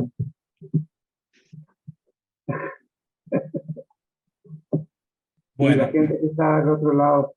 Sí, no, son las 12 también. Buenas tardes. Sí, Carolina. Sí, aquí. Qué bueno. Bueno, si no hay preguntas, no veo a nadie más.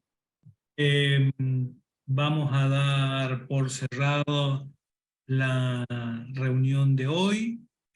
Vamos a compartir con todos el tema del link de la grabación, y seguramente también en estos días otro link de algún documental.